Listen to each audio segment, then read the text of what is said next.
Part 173. The Pentium Era, South to North. Author, Mei Shi Niang. Chapter 1722. Wu Huan and the others hired new customer service and copywriters, and they were going to continue to recruit more people. Xiaofang simply asked Xiao and the others to move out of the second and third floors, and gave the entire first floor to Wu Huan and the others. Xiaofang rented a private dining room at the Zhenshui Tea House by the Meisi River for a monthly rent of 4,500 yuan, plus additional fees for ordering. Zhang Chen and Xiaofang said, "You can come upstairs to us and we can make an office for you upstairs." Xiaofang said, "No, it's good like this. You can drink tea and eat at any time, which is very convenient. It's also close to Xiao and the others, and you can also see the scenery of Meisi River." Zhang Chen knew that Xiaofang did not want to work with him, and Zhang Chen also understood. Zhang Chen said, "Then you can go to the club, go to Xiaojuan's place, her place is more convenient than the tea house, and the food is better, she gives you a fixed box." Xiaofang opened her eyes wide, looked at Zhang Chen, looked for a while and said, "Then what if I am there and Xiaowan always comes to ask me about things? What if those members below you come to see me?" Zhang Chen also laughed. "Yes, the two of them can be distinguished very clearly. Outsiders would not be able to tell them so clearly. If Xiaofang went to the club, Xiaowan would definitely think that the boss's wife was here to work. If anything happened, even Xiaomi didn't know how to ask for instructions, so he went to ask Xiaofang first. The members below them know that the boss lady is here, and they want to come and chat with the boss lady from time to time. How can Xiaofang chase them away? That scene was too terrifying. Xiaofang didn't even want to come upstairs to the dynamic zone because she didn't want to strengthen her role as the boss's wife. She had her own work and career, and what she did was totally unrelated to Zhang Chenfeng. Zhang Chen chuckled, "This doesn't seem to work." "Of course not, dear, I will arrange it myself, so you don't have to worry about it." "Okay," Xiaofang said to Zhang Chen, and Zhang Chen said okay. The location of Zhenshui Tea House is about 100 meters away from the townhouses. If you take a private room on this side, you can see the roof of the townhouse from the window of the private room, but Xiaofang chose the one on the side of Meisi River. "Box, so I can't see it?" After Xiaofang moved here to work, Xiao and the four of them often came over to have tea every day in the name of reporting on work. Xiaofang told them, "In this way, you can come over during lunch and we can eat together." "What's the matter? If you want to say anything, report it during mealtime. Don't disturb me at other times." When Xiao and the others heard this, they were naturally overjoyed. Instead of being rude, they came to have a work meal as expected. Xiaofang works in the Zhenshui Tea House and makes appointments to talk with people. She is also in the tea house, but she will not invite people to her private room, but to the lobby outside. There is an advantage to talking about things in the hall. If she feels that there is no need to say more, she can finish the matter in a few words, stand up and leave. In your own box, if someone refuses to leave, you can't fa stood up and walked. And there are many people who really think that as long as he says the same thing over and over again, you can believe it and accept his statement. He doesn't know, in Xiaofang's view, what is the second most important thing to say. When I read it over and over again, even the first time it became nonsense. After Xiaofang used the private room of Zhenshui Tea House as her office, Zhang Chen and Tan Shehen also moved the place where they had dinner, from Zhang Chen's office to Tan Shehen's home. Lao Tan and Mrs. Tan were both in Yongcheng. Tan Shehen was the only one, and after moving here, it became a three-person dinner with Xiaofang included. After dinner, Zhang Chen went back to his office. Tan Shehen and Xiaofang would go shopping. No matter what kind of women they were, shopping was their hobby. When not shopping, Xiaofang would follow Zhang Chen to his office. When they arrived at Zhang Chen's office, the two of them were just like Xiaofang, who was on summer vacation when she was still studying at Zhejiang University. She would send Xiangnan to north to play badminton here. They went to the front, and she surfed the internet on the conference table in Zhang Chen's office. After so many years, everything came back. Zhang Chen still sat at his own desk, and Xiaofang used the conference table as her desk. She sat there, surfing the internet, reading emails, writing emails, checking information, or leaning towards. He leaned back in his chair and spoke softly on the phone. During breaks in work, Xiaofang looked at Zhang Chen from time to time and smiled. Sometimes when she looked at Zhang Chen happened to be looking at her too. When their eyes met, there would always be someone who couldn't help but stand up and walk over, kiss her like a dragonfly, separate, and continue working. In the past 2 days, Zhang Chen had to design the renderings of the dynamic zone building, so the two of them changed seats. Xiaofang sat at Zhang Chen's desk, and Zhang Chen went to sit at the conference table. When Zhang Chen was standing there painting, Xiaofang would often come over, hug him from behind and watch him paint. Zhang Chen turned around and kissed her, and then the two of them stayed in this position and started chatting.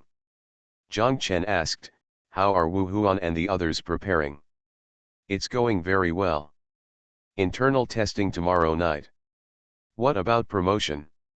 What TV stations and newspapers are they going to advertise on?" Zhang Chen asked. Xiaofang scraped Zhang Chen's shoulder twice with her chin and said to him, "No one watches advertisements now. Young people don't read TV or newspapers. Why should they watch advertisements? Aren't there so many talent shows watched by young people?" Zhang Chen asked, puzzled.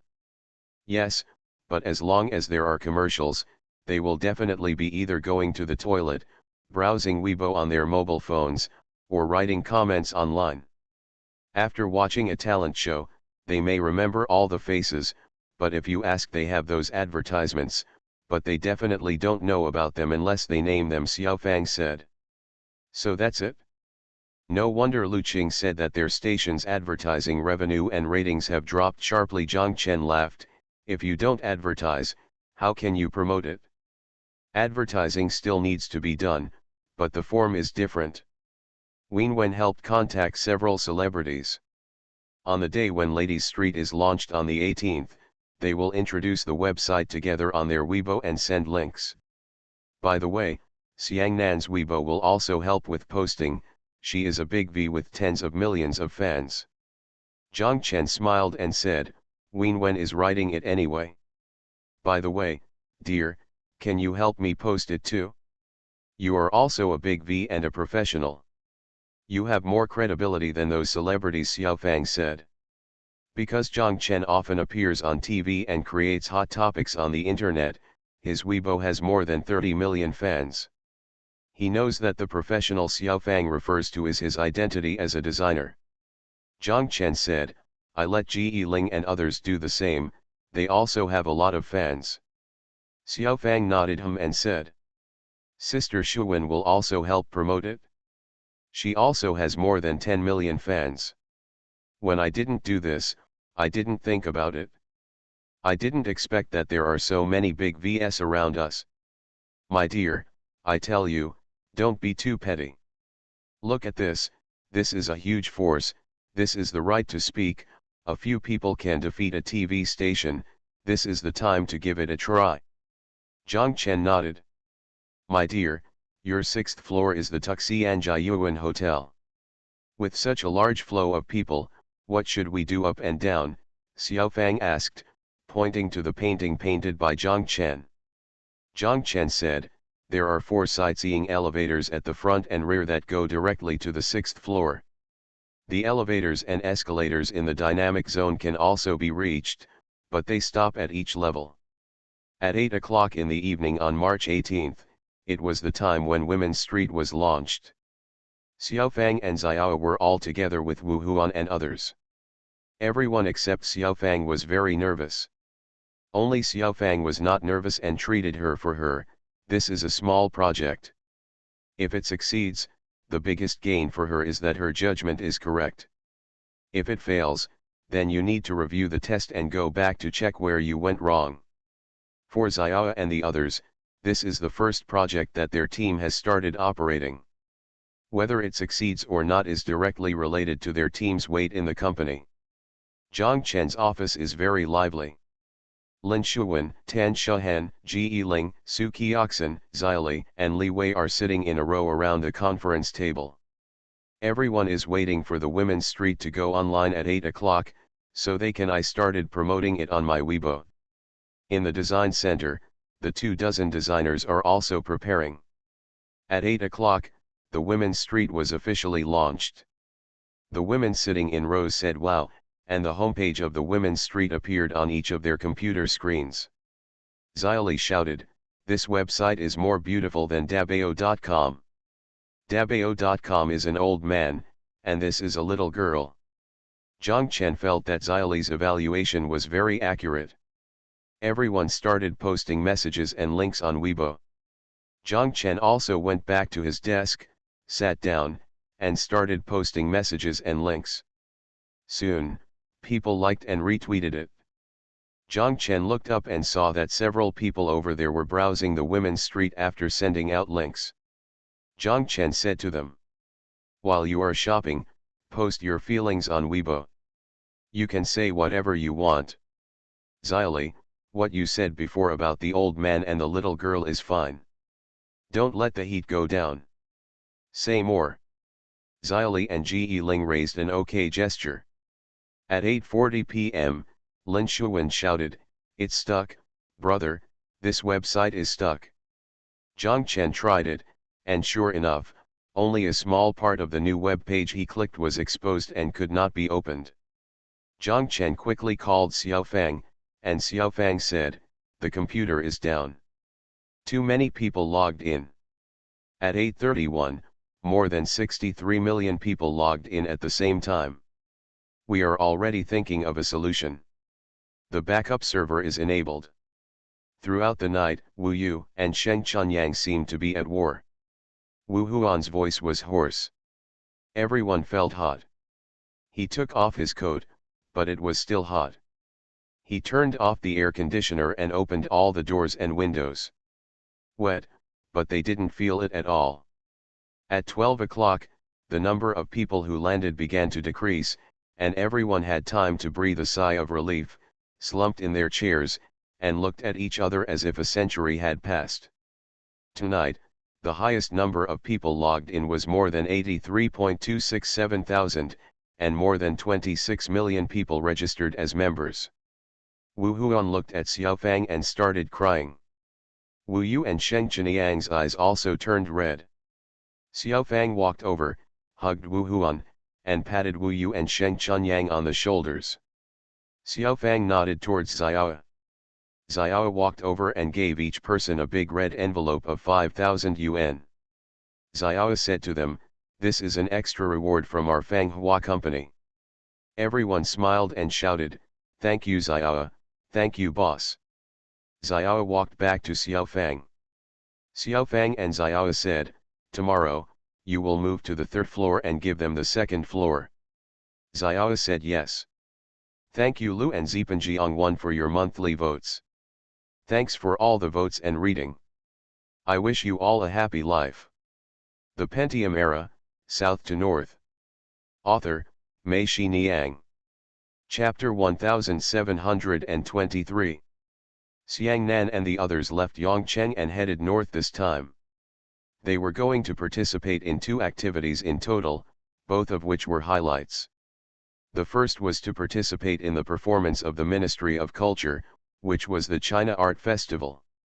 After the China Art Festival, they will immediately rush to Shanghai to participate in the Eastern Division of the Plum Blossom Award competition hosted by the China Federation of Literary and Art Circles and the Chinese Dramatists Association. The full name of Plum Blossom Award is Chinese Drama Award Plum Blossom Performance Award. It is the highest award for Chinese drama performing arts. It is selected every 2 years and aims to commend young and middle-aged drama actors who have made outstanding achievements in stage performing arts. The China Art Festival is held every 3 years. At the China Art Festival, the Wenhua Award, a group award for performing groups, and various individual awards will be selected. The Wenhua Award is a professional stage art award, the highest government award. Compared with the Plum Blossom Award, its award scope is wider. The Plum Blossom Award is a performance award and is limited to drama. The Wenhua Award has individual awards, in addition to performance awards, as well as director, screenwriter, composer, stage design, etc. Its scope of awards is not only for drama. Also involves folk arts, acrobatics, and even puppet shows, shadow puppet shows, etc. The Wenhua Award and the Plum Blossom Award will meet unexpectedly in the spring of this year, which is a big event for art groups across the country. For the first time, Yongchengwu Opera Troupe was lucky enough to be selected and obtain a quota to participate in these two events. This was already a breakthrough in the history of Yongcheng. Deputy Mayor Sun Jin happily called Zhang Chen and said, "Old classmate, thank you. You really did keep your promise. This time I finally heard the news." Sun Jin not only heard the news and went to these two large-scale events for the Yongchengwu Opera Troupe, but the Yongcheng City Committee also held a special standing committee meeting, at which it was decided that Sun Jin would personally lead the group to Beijing and Shanghai.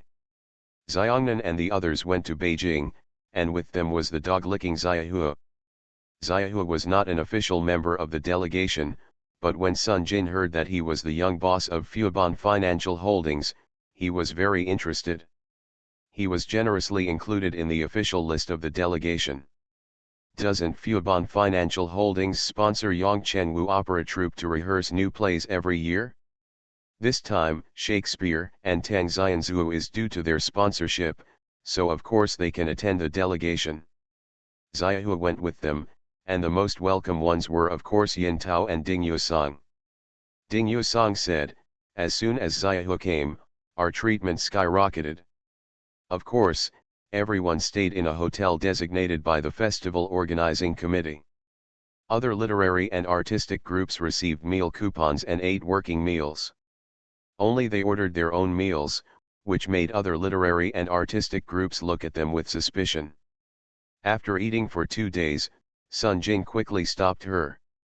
She said, "No, we can't make it special, it will make people angry.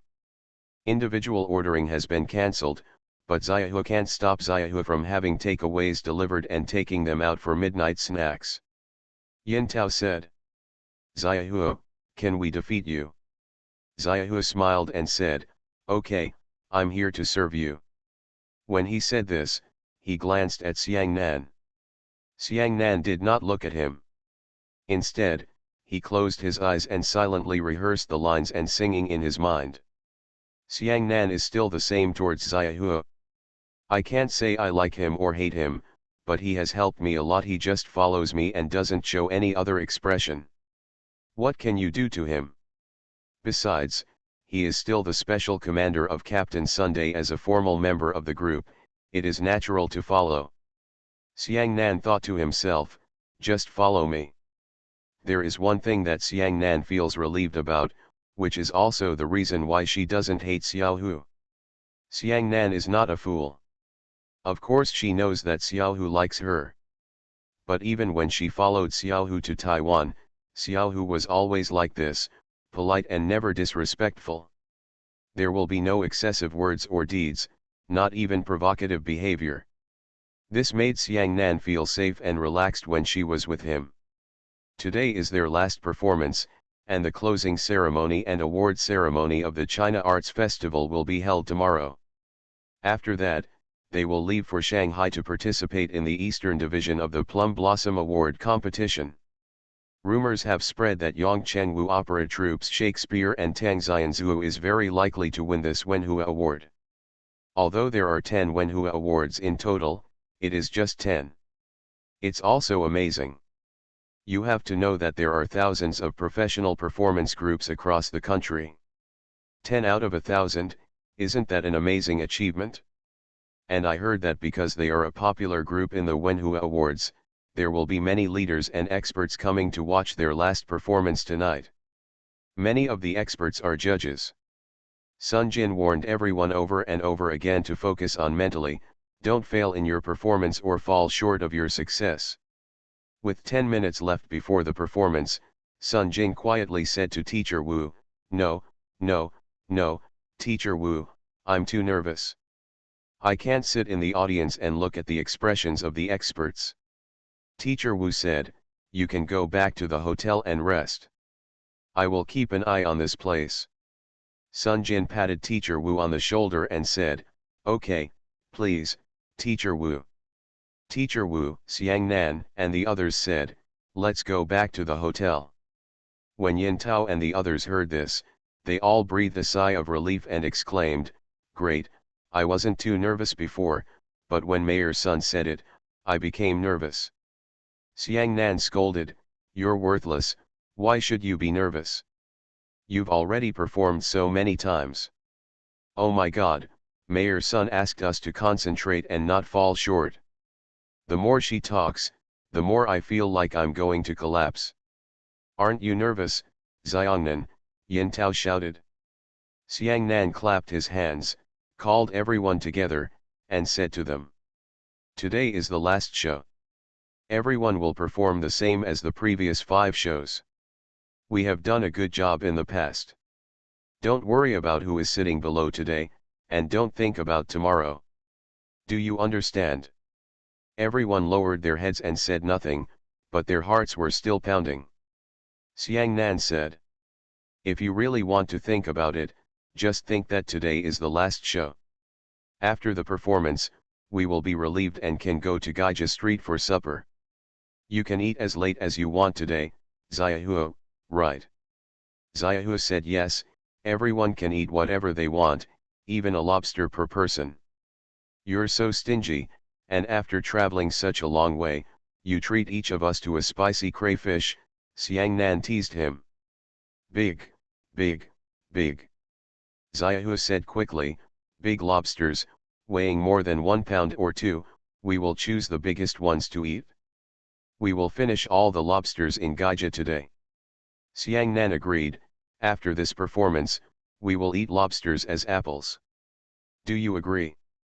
Everyone clapped, and then their facial expressions relaxed. Xiang Nan continued, "It is normal to make mistakes on stage. Please remember, if you make a mistake, don't be nervous. Let it pass as soon as possible. Just perform the rest well. People around you, please remember to help give it a try." Xiang Nan turned to the actor who played Romeo and said, "Remember, if I make a mistake, you can help me catch it." Romeo nodded and said, "Okay, I remember." After Xiang Nan finished speaking, Teacher Su's drums started playing. Xiang Nan clapped his hands and said, "Okay, everyone is ready to play." At the closing ceremony the next day, when the host announced this year's Wenhua Award, Sun Jin, Teacher Wu, and Xiang Nan sat there, all very nervous. They submitted the names one by one, but none of them had their names. Everyone's hearts became colder and colder. Sun Jin sat there with his hands on both sides of his thighs and a slight smile on his face. When a name was announced on the stage, Sun Jin secretly bent one finger. One hand was soon bent into a fist. When the other hand also had 4 fingers bent, Sun Jin sighed in his heart, "It's over, it's all a waste of joy. It seems that there is still a shady secret behind the selection, and they just bullied us from the mountains and valleys." Zhejiang Province Yongchengwu Opera Troupes Shakespeare and Tang Xianzidot. The host read out the last name.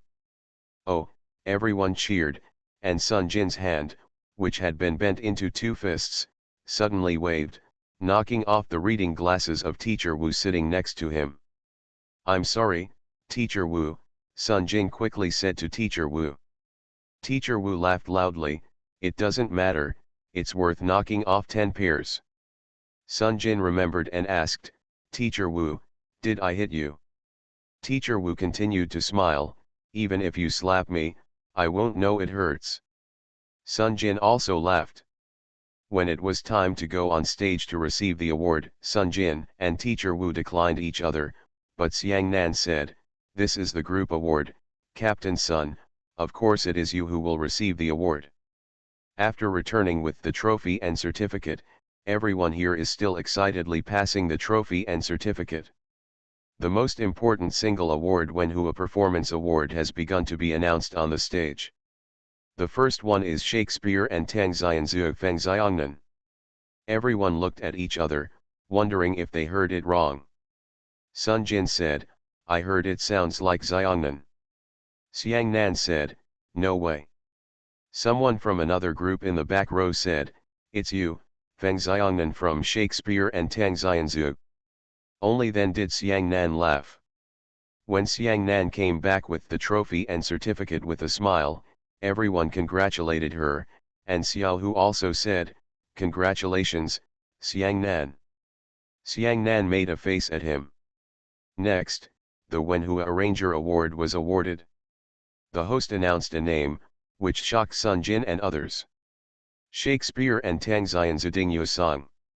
Ding Yusong was stunned, and Xiang Nan slapped him in the face. He asked blankly, is it me? This time everyone heard correctly. Yin Tao said to Ding Yusong, of course it's you, fool. Ding Yusong chuckled, why do I feel like I'm dreaming? The good things were not over yet. When the host applied for the Wenhua Screenwriting Award and Shakespeare and Tang Xianzhu, there was a commotion in the venue, and Xiangnan and the others laughed. Neither of the two screenwriters came, and they didn't know that such a good thing would happen, so Sun Jin came on stage to accept the award for them. When Sun Jin came back, Teacher Wu smiled at her, unexpectedly, we won a bunch of awards today. Sun Jin said to Teacher Wu with a grimace, oops, it's difficult to judge the special prize of this year's Yongchen Literary Award. There is no reason for this. Thank you Hu, Yuan Wang, and Dao Duwang for your monthly votes. Thanks for all the votes and reading. Have a good evening everyone. You are listening to Novels at Bless Up channel. Wish you happiness and luck. Please subscribe to receive new novels. How do you feel about this novel? Please like and leave a comment. The Pentium Era, South to North. Author, Mei Shi Niang. Chapter 1724. When the news came that Shakespeare and Tang Xianzhu had won one Wenhua Award and 3 Wenhua individual awards in one go, both Zhang Chen and Tan Shehen were happy. Tan Shehen heard that Xiang Nan had won the Wenhua Performance Award, and she was so happy that she shed tears. She told Zhang Chen that this child was stubborn, but his stubbornness finally paid off, and he became famous for his stubbornness. Sun Jin happily told them on the phone, I have received a congratulatory message from the Provincial Department of Culture. The congratulatory message said that one drama for Wenhua has opened a new bureau for our province's literary and art groups. The congratulatory message from the Municipal Party Committee and Municipal Government has also arrived. Old classmate, Mr. Tan, we will celebrate tonight and go to Shanghai early tomorrow morning to meet the new test. The closing ceremony was held in the afternoon. After the end, other literary and artistic groups all embarked on their return journey. Only the Yongchengwu troupe decided to stay in Beijing tonight and held a celebration dinner in Beijing to reward everyone. Of course, this is Xiaohu idea. Everything in Beijing is so beautiful that no one wants to leave it so soon. There is another purpose for staying in Beijing, and that is Yin Tao, Ding Yusong, and the others. They have several requests: go to Tiananmen Square to watch the flag raising tomorrow morning, and then fly to Shanghai. They rested for one night in Shanghai and would start performing in the Plum Blossom Award competition the next day. Xiangnan and the others wanted to celebrate in Beijing. Of course Zhang Chen and Tan Shehen also wanted to celebrate in Hangzhou. Zhang Chen and Tan Shehen went to the market to buy a lot of vegetables and went back to Tan Shehen's house to cook them early. When Xiao Fang came in, they saw the table full of vegetables. She was surprised. She thought for a moment and then said, Nan Nan won the award, right? Tan Shehen smiled and nodded. Great, I said Nanan can definitely do it, Xiao Fang shouted excitedly. The three of them were eating when Lao Yang called. He first congratulated Tan Shahen and then said, "Why don't you celebrate?" Tan Shahen said, "We are already celebrating." Lao Yang got angry and asked, "Then why didn't you call me?" Tan Shahen said quickly, "I'm sorry, Lao Yang, originally we just wanted our own people to be happy today, and we would celebrate well when Nanan and the others come back." "I'm not one of our own," Lao Yang asked sternly. Tan Shahen was stunned. She felt that she was getting more and more wrong and couldn't explain clearly anymore. Zhang Chen called to the phone, "Don't be nagging, Lao Yang, if you want to come to Tan Shahen's house, come right away." Lao Yang laughed loudly, "Of course I'm coming." Tan Shahen breathed a sigh of relief. This Lao Yang, I was frightened by him. Zhang Chen looked at Tan Shahen and said, "You still don't know Lao Yang." After a while, Lao Yang arrived. He came in humming the lyrics of Shakespeare and Tang Xianzuo and said to them as he entered the door, "Zhang Chen, Zhen Zhen, Xiao Fang, I watched this play again before. It makes sense to win the award. It is unjust not to win the award." "Oh, what a pity." "What's a pity?" Zhang Chen asked. "We were too poor at that time. If we had money at that time, we would arrange a new play to go to Beijing." "Tan Shahen, you can definitely win an acting award, and Zhang Chen, you can definitely win a choreography award. It's a pity, I don't have Logui. Such a good life." Lao Yang said that Zhang Chen was silent because he was not crazy. He felt that Lao Yang was right.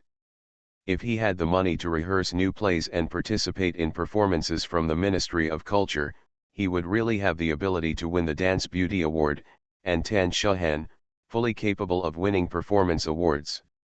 Tan Shahen choked Lao Yang, "What a good life, isn't Lao Gui still in the ravine, taking other people to send operas to the countryside? That's different.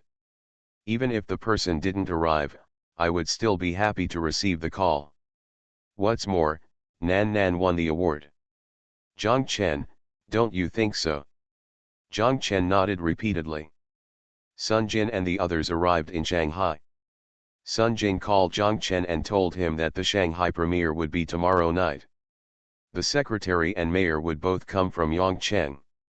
"Zhang Chen, you and Director Tan should come too." Zhang Chen said, "We won't come over." "How can that be done? How can you two heads of the troupe not be here for such a big thing?" Sun Jin said. Zhang Chen thought for a while, and if he continued to say anything, it would appear that he was being arrogant. Both the secretary and the mayor made a special trip to Shanghai. He and Tan Shahen should go there, even if they were just for company. Zhang Chen and Sun Jin said, Okay, leader, we'll come over tomorrow." At around 1 o'clock in the morning, both Zhang Chen and Xiao Fang were already asleep. Zhang Chen's cell phone rang. Zhang Chen's sleepy eyes reached out and grabbed it from the bedside table. It was Xiang Xiang. Zhang Chen's heart skipped a beat, and he suddenly fell asleep. Xiang Xiang is definitely not going to do anything good if she comes to find herself so late. Zhang Chen held the mobile phone and was about to get out of bed and go to the living room outside to pick it up. Xiao Fang said drowsily, "I'm awake too. You can pick it up." When Zhang Chen answered the call, Xiang's urgent voice sounded on the phone, "Zhang Chen, something happened here." During the transition, the car overturned down the mountain and Lao Gui was injured. Zhang Chen sat up suddenly and shouted, "How is the injury?" "It's very serious. Oh, I don't know yet, we are on the way to the number 1 city hospital." "Did you tell Tan Shahen?" Zhang Chen asked. "I just called." Xiang said and then lost her voice. It must be because the signal on the road was not good. Zhang Chen threw the phone away and got out of bed quickly. Xiao Fang asked what happened.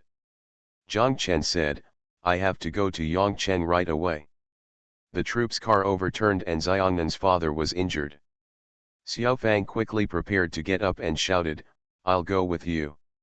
Zhang Chen held her down and said to her, "No, you just stay at home, Tan Shahen, and I will go. As Zhang Chen thought about it, he quickly picked up the phone and called Tan Shahen. When the call was connected, Zhang Chen said, Tan Shahen, don't drive, I'll come and pick you up right away. Then he hung up the phone and hurriedly walked into the bathroom and wiped his hands. He turned around and walked out to see Xiaofang sitting there. Zhang Chen said to her, by the way, you go to the company in the morning. Brother Tan will work with the boss of the construction company to send a quotation for the M-Zone renovation project. You can help me take a look and check it with Zhao Jingjing. If you don't know anything, just ask brother. In a hurry, try to send the advance payment to people tomorrow. Xiaofang said, okay, drive carefully on the road, don't be anxious, and send me a text message when you get there. Zhang Chen nodded, walked over, hugged Xiaofang, and hurried out. When they arrived at the Meisi River, Tan Shahen was already waiting for him at the gate of the community, got in the car, and the two of them walked to Yongcheng. Besides Lao Gui, who else was injured? Zhang Chen asked Tan Shahen. There is only Lao Gui in the group, Tan Shahen said. There is also the driver of the agricultural vehicle. Lao Gui is the one who guards the props. The others are all in the minibus. Zhang Chen understood that in this situation, no one was willing to sit in a farm vehicle without air conditioning to escort the props. They all wanted to squeeze comfortably into the troops' minibus. Feng Logui then went there by himself. Escort the car.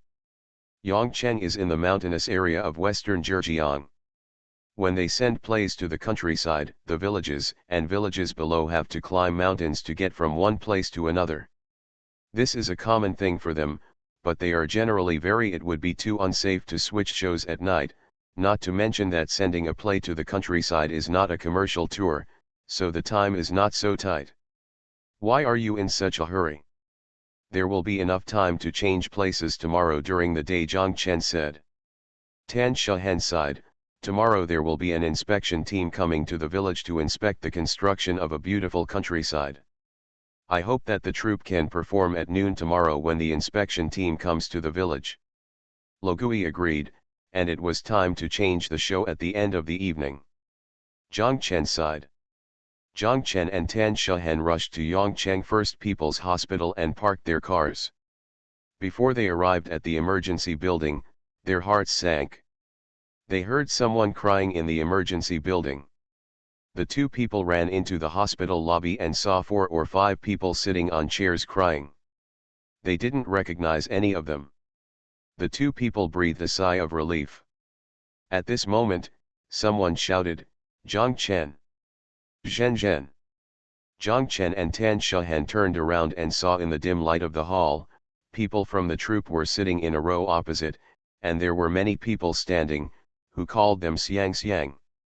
Zhang Chen and Tan Shahen walked over quickly and saw Lao Tan, Mrs. Tan, and Ding Begu here. Zhang Chen asked anxiously, how is Lao Gui?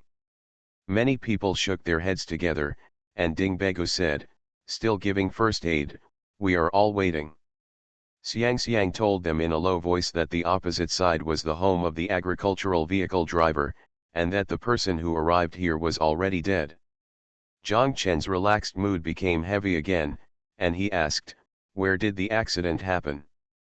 Dekenjayuan, the car rolled over more than 10 meters and the cab was flattened. Xiang Xiang's husband said that there was blood on his body and face. Zhang Chen asked, are you injured too? Xiang Xiang's husband shook his head, Lao Gui's blood. Someone said, Xiang Xiang's husband carried Lao Gui on his back, and we moved him to the minibus before waiting for the ambulance.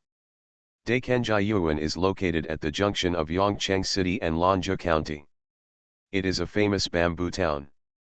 The first half of the journey from Dekenjayuan to Yongcheng County is a mountain road, which is not easy to walk. It takes about an hour to drive. It's a mixture of joy and sorrow. Ding Begu sighed. Everyone knew what he was sighing about. Yes, just yesterday, everyone got the good news that Yongcheng Wu opera troupes Shakespeare and Tang Xianzhu will be produced in Beijing with 4 literary works. We are not happy yet. In the past, I never expected that such a big thing would happen to the theater troupe today. Zhang Chen asked them, does Xiang Nan know? Who dares to hide such a big thing? I have already reported it to Mayor Sunday. I don't know if Mayor Sun has told Xiang Nan, Ding Begu said. I already told you that Nan Nan must come here. I asked Lao Wan to send her here, Tan Shahen and Zhang Chen said. Xiang Nan tomorrow, no, isn't he going to participate in the competition tonight? Zhang Chen asked. Tan Shahen shook her head, I can't care less. I won't let her come. I'm worried that Nanan will hate me forever. Nonsense, Lao Tan scolded, the stage is the biggest in the world, Tan Shahen, don't you understand this? At this time, you shouldn't even tell Nanan, wait until the performance is over tomorrow night. Tan Shahen flattened her mouth and said nothing. Thank you to Flying Bat Kgen, 0HJKLG, Quadratic VC, Zengji, for the reward of 2 fishes at 3 o'clock in the middle of the night. Thank you to Flying Bat Kgen, Jumping Rope Pig, 3 o'clock in the middle of the night, Book Friends 201701052133111538, Lao Shenzasang, Robin Granite, Captain Jim, Xiang J, Wu Yue Hao, Xiaoyang 2005, Book Friends 160529232957,000, Book Friends 201712210210399930 for your monthly votes. Thanks for all the votes and reading. I wish you all good health. The Pentium Era, South to North. Author, Mei Shi Niang. Chapter 1725. At around 3 o'clock in the morning, Xiang Nan and Lao Wanzai also rushed to Yongcheng from Shanghai. Feng Logui was still in the rescue room and did not come out. As soon as Xiang Nan heard about this situation, he slumped in his chair. On the bed, she burst into tears. Tan Shahen quickly hugged her, and her own eyes were red. At around 4 o'clock, Feng Logui was finally pushed out of the operating room and sent to the intensive care unit. Tan Shahen and Xiang Nan followed in. Ding Begu and Zhang Chen hurried to the doctor's office nearby and asked the doctor. The doctor looked at them, then shook his head and said to them, "This is Mr. Zhang, right?" Director Ding, "Mr. Zhang, when the anesthesia wears off, it will be a blessing for the patient to wake up. We are all acquaintances, so I don't have to hide them. I just speak plainly. You should prepare for the funeral well, it won't take long." Zhang Chen quickly asked, "Is it still too late to send it to Hangzhou and Shanghai now?" The doctor took off his glasses, took a breath, wiped them with a cloth, and said to them, "We have done all the surgeries that can be done, but there are blood clots in the patient's skull, and there is nothing anyone can do. Do you understand? The long and bumpy journey will only accelerate death. Whether he can reach Hangzhou alive is a question, let alone in Shanghai. We can still notify the family members as soon as possible and let them say goodbye. As it is, the vital signs may be maintained for a day or two in the ICU." It couldn't have been said more clearly. Ding Begu patted Zhang Chen's shoulder. The two of them walked out of the doctor's office and walked to where everyone was sitting in the hall. The families of the crying driver had already moved to the funeral parlor. Zhang Chen looked at Ding Begu.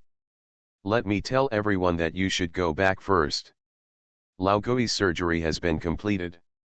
What will happen in the end will be discussed after the doctor's consultation during the day."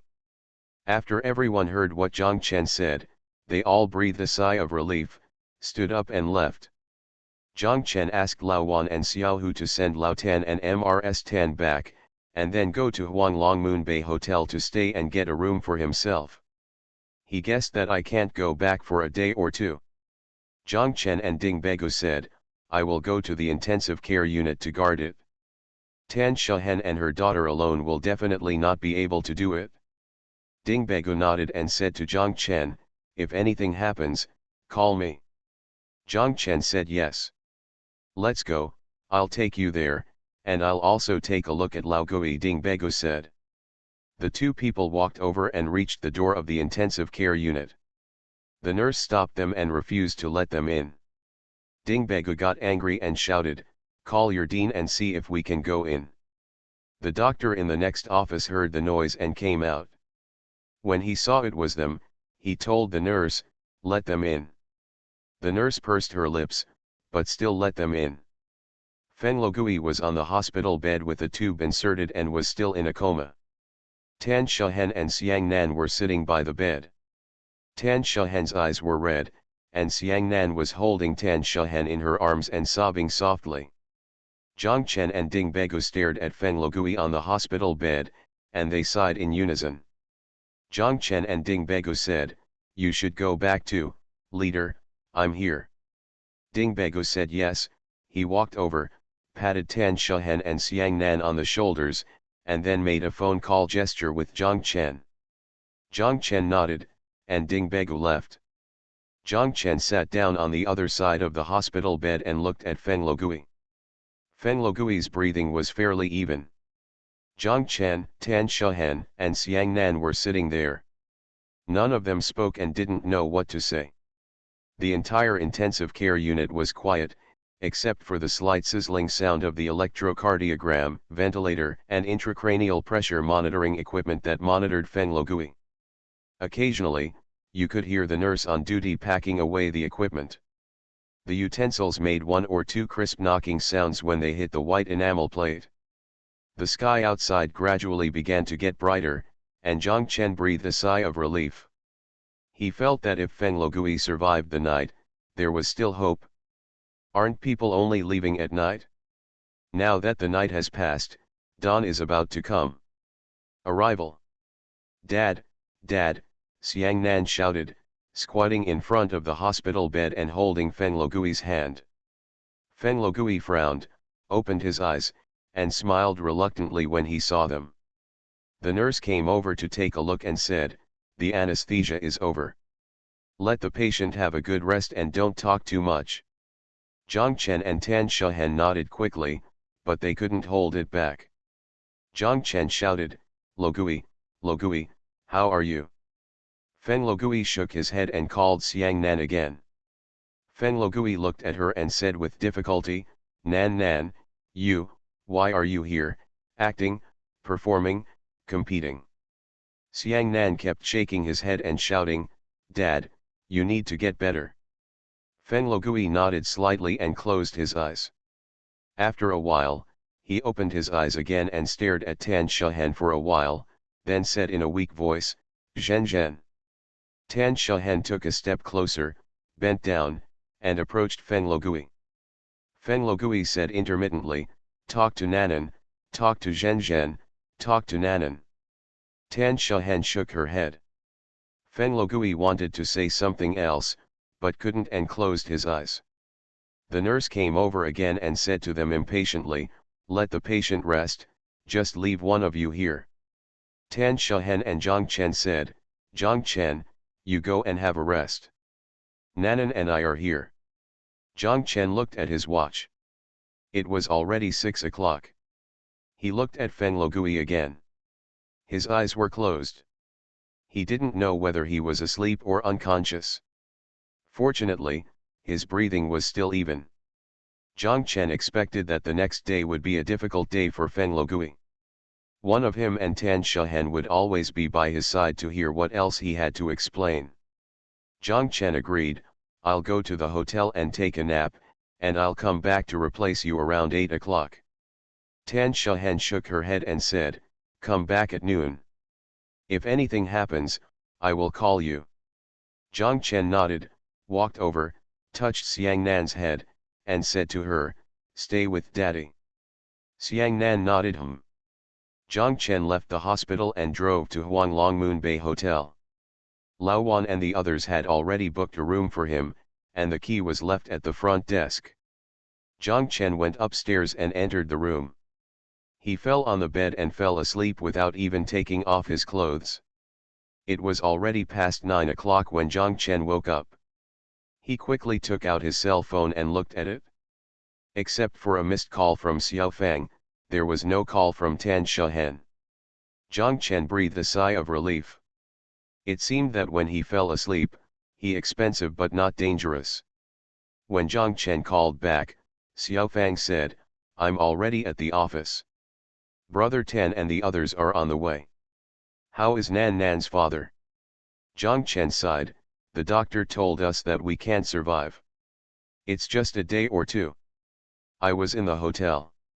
I just woke up, took a shower and went to change Tan Shahen.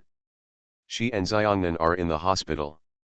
Xiao Fang sighed and said, "Okay, then go quickly." Zhang Chen hurriedly took a shower and went downstairs to the hospital. By the time he arrived at the hospital, it was already past 10 o'clock. During the day, the hospital hall was bustling with people coming and going. Zhang Chen walked towards the intensive care unit and arrived at the door.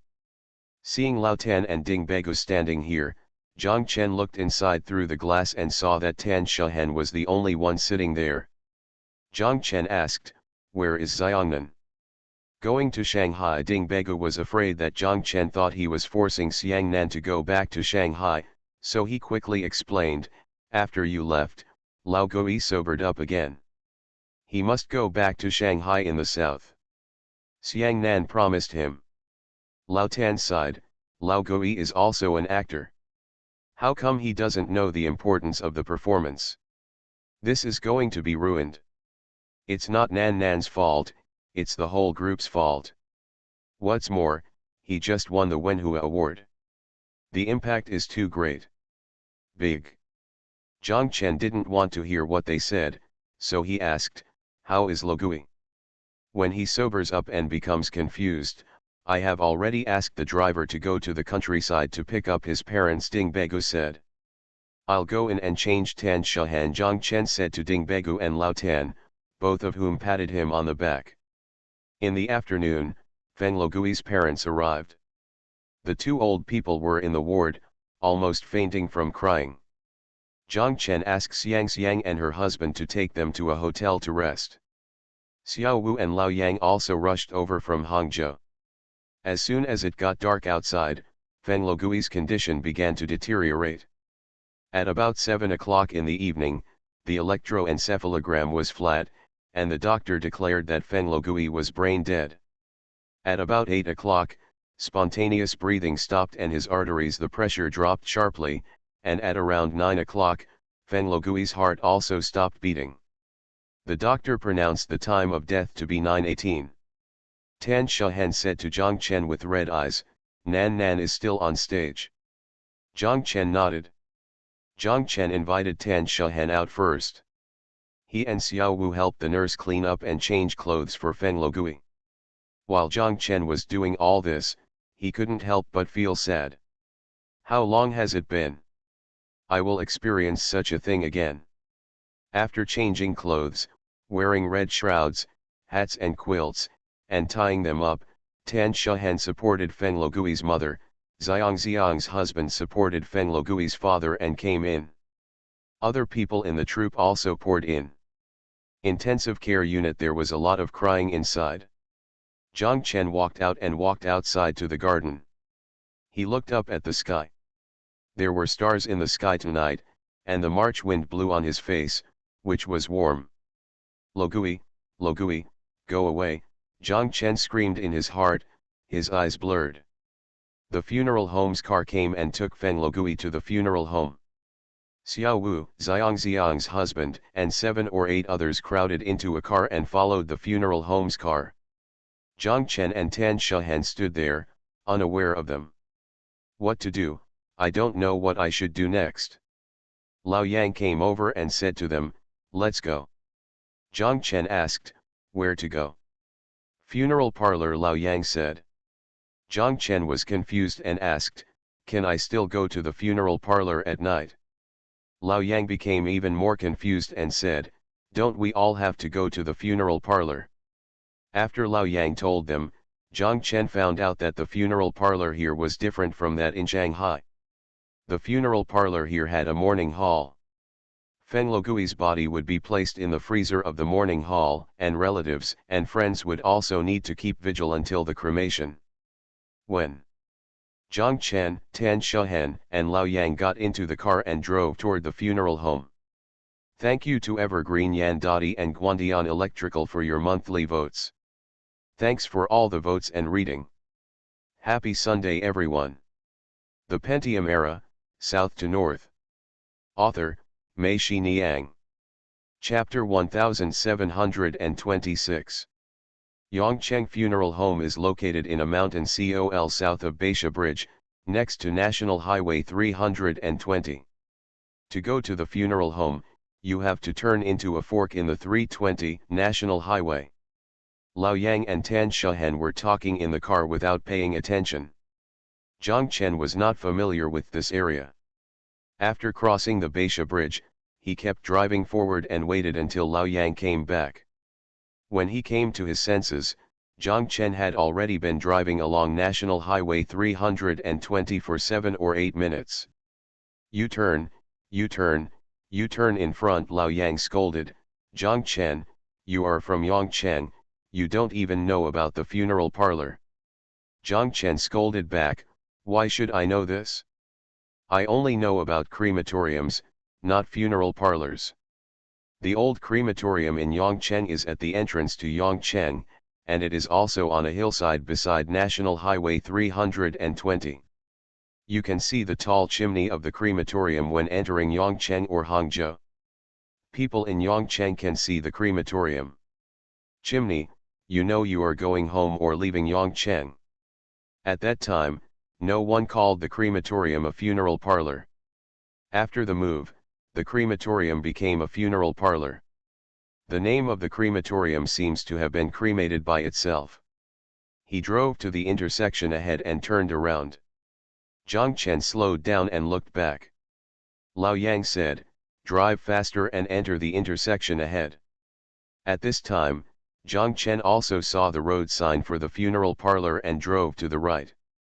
It was dark and quiet inside, with a few dim street lights far apart, floating in the darkness like will-o'-the-wisps. The door of the funeral home was open, but there was no one inside. Zhang Chen was a little confused whether Xiao Wu and the others had arrived here. Zhang Chen and Tan Shahen had never been here before. Only Lao Yang seemed to be familiar with this place. He and Zhang Chen explain. Open, open, just follow this road and drive inward. After turning a mountain col, it became spacious inside. It was a large parking lot. There was a row of buildings on the edge of the parking lot. Looking at the style of the buildings, Zhang Chen guessed that it should be the farewell hall, whether it was the parking lot or the side. The buildings are all dark with lights. Keep going and drive into the mountain, Lao Yang said. Zhang Chen held the steering wheel and continued to drive inside, passing through the parking lot and the buildings. A brighter street light appeared inside. Under the street light, there were several cars parked, including Xiao Wu's car. Zhang Chen breathed a sigh of relief and parked the car next to Xiao Wu's car. The three people got off the car and walked up a high step on the side. There were lights on the steps. When walking on the steps, Zhang Chen was in a trance for a moment. He felt that he was not in a funeral parlor, but walking in a funeral parlor. On a certain street in Yongcheng, the sounds of mahjong and card games could be heard. On the steps, there were 5 morning halls on the left and right, 4 of which had lights on. Lao Yang shouted, "Hey, business is good." Tan Shahen hit him on the back. However, Zhang Chen felt that Tan Shahen's reminder was unnecessary. Lao Yang's "ouch, business is good," seemed to fit the atmosphere here very well. Although they are all morning halls here, there is no solemn or sad atmosphere at all. Instead, they are relaxed and peaceful. There are many people in each morning hall, but everyone is playing mahjong and playing poker. The rest of the people are also standing on the side and watching. There was only a morning hall they passed by. Inside, there was a man on a square stool, folding ingots with tin foil. There is only one funeral parlor in the entire Yongcheng city, and burials have been banned for many years. Zhang Chen knew that the driver of the agricultural vehicle must be in one of these 4 parlors. However, there are no more sad people, replaced by some people playing mahjong and poker.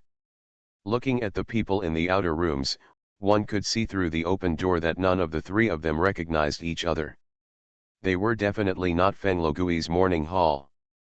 Only when they walked to the innermost room did they see Xiao Wu and Xiang Xiang's husband.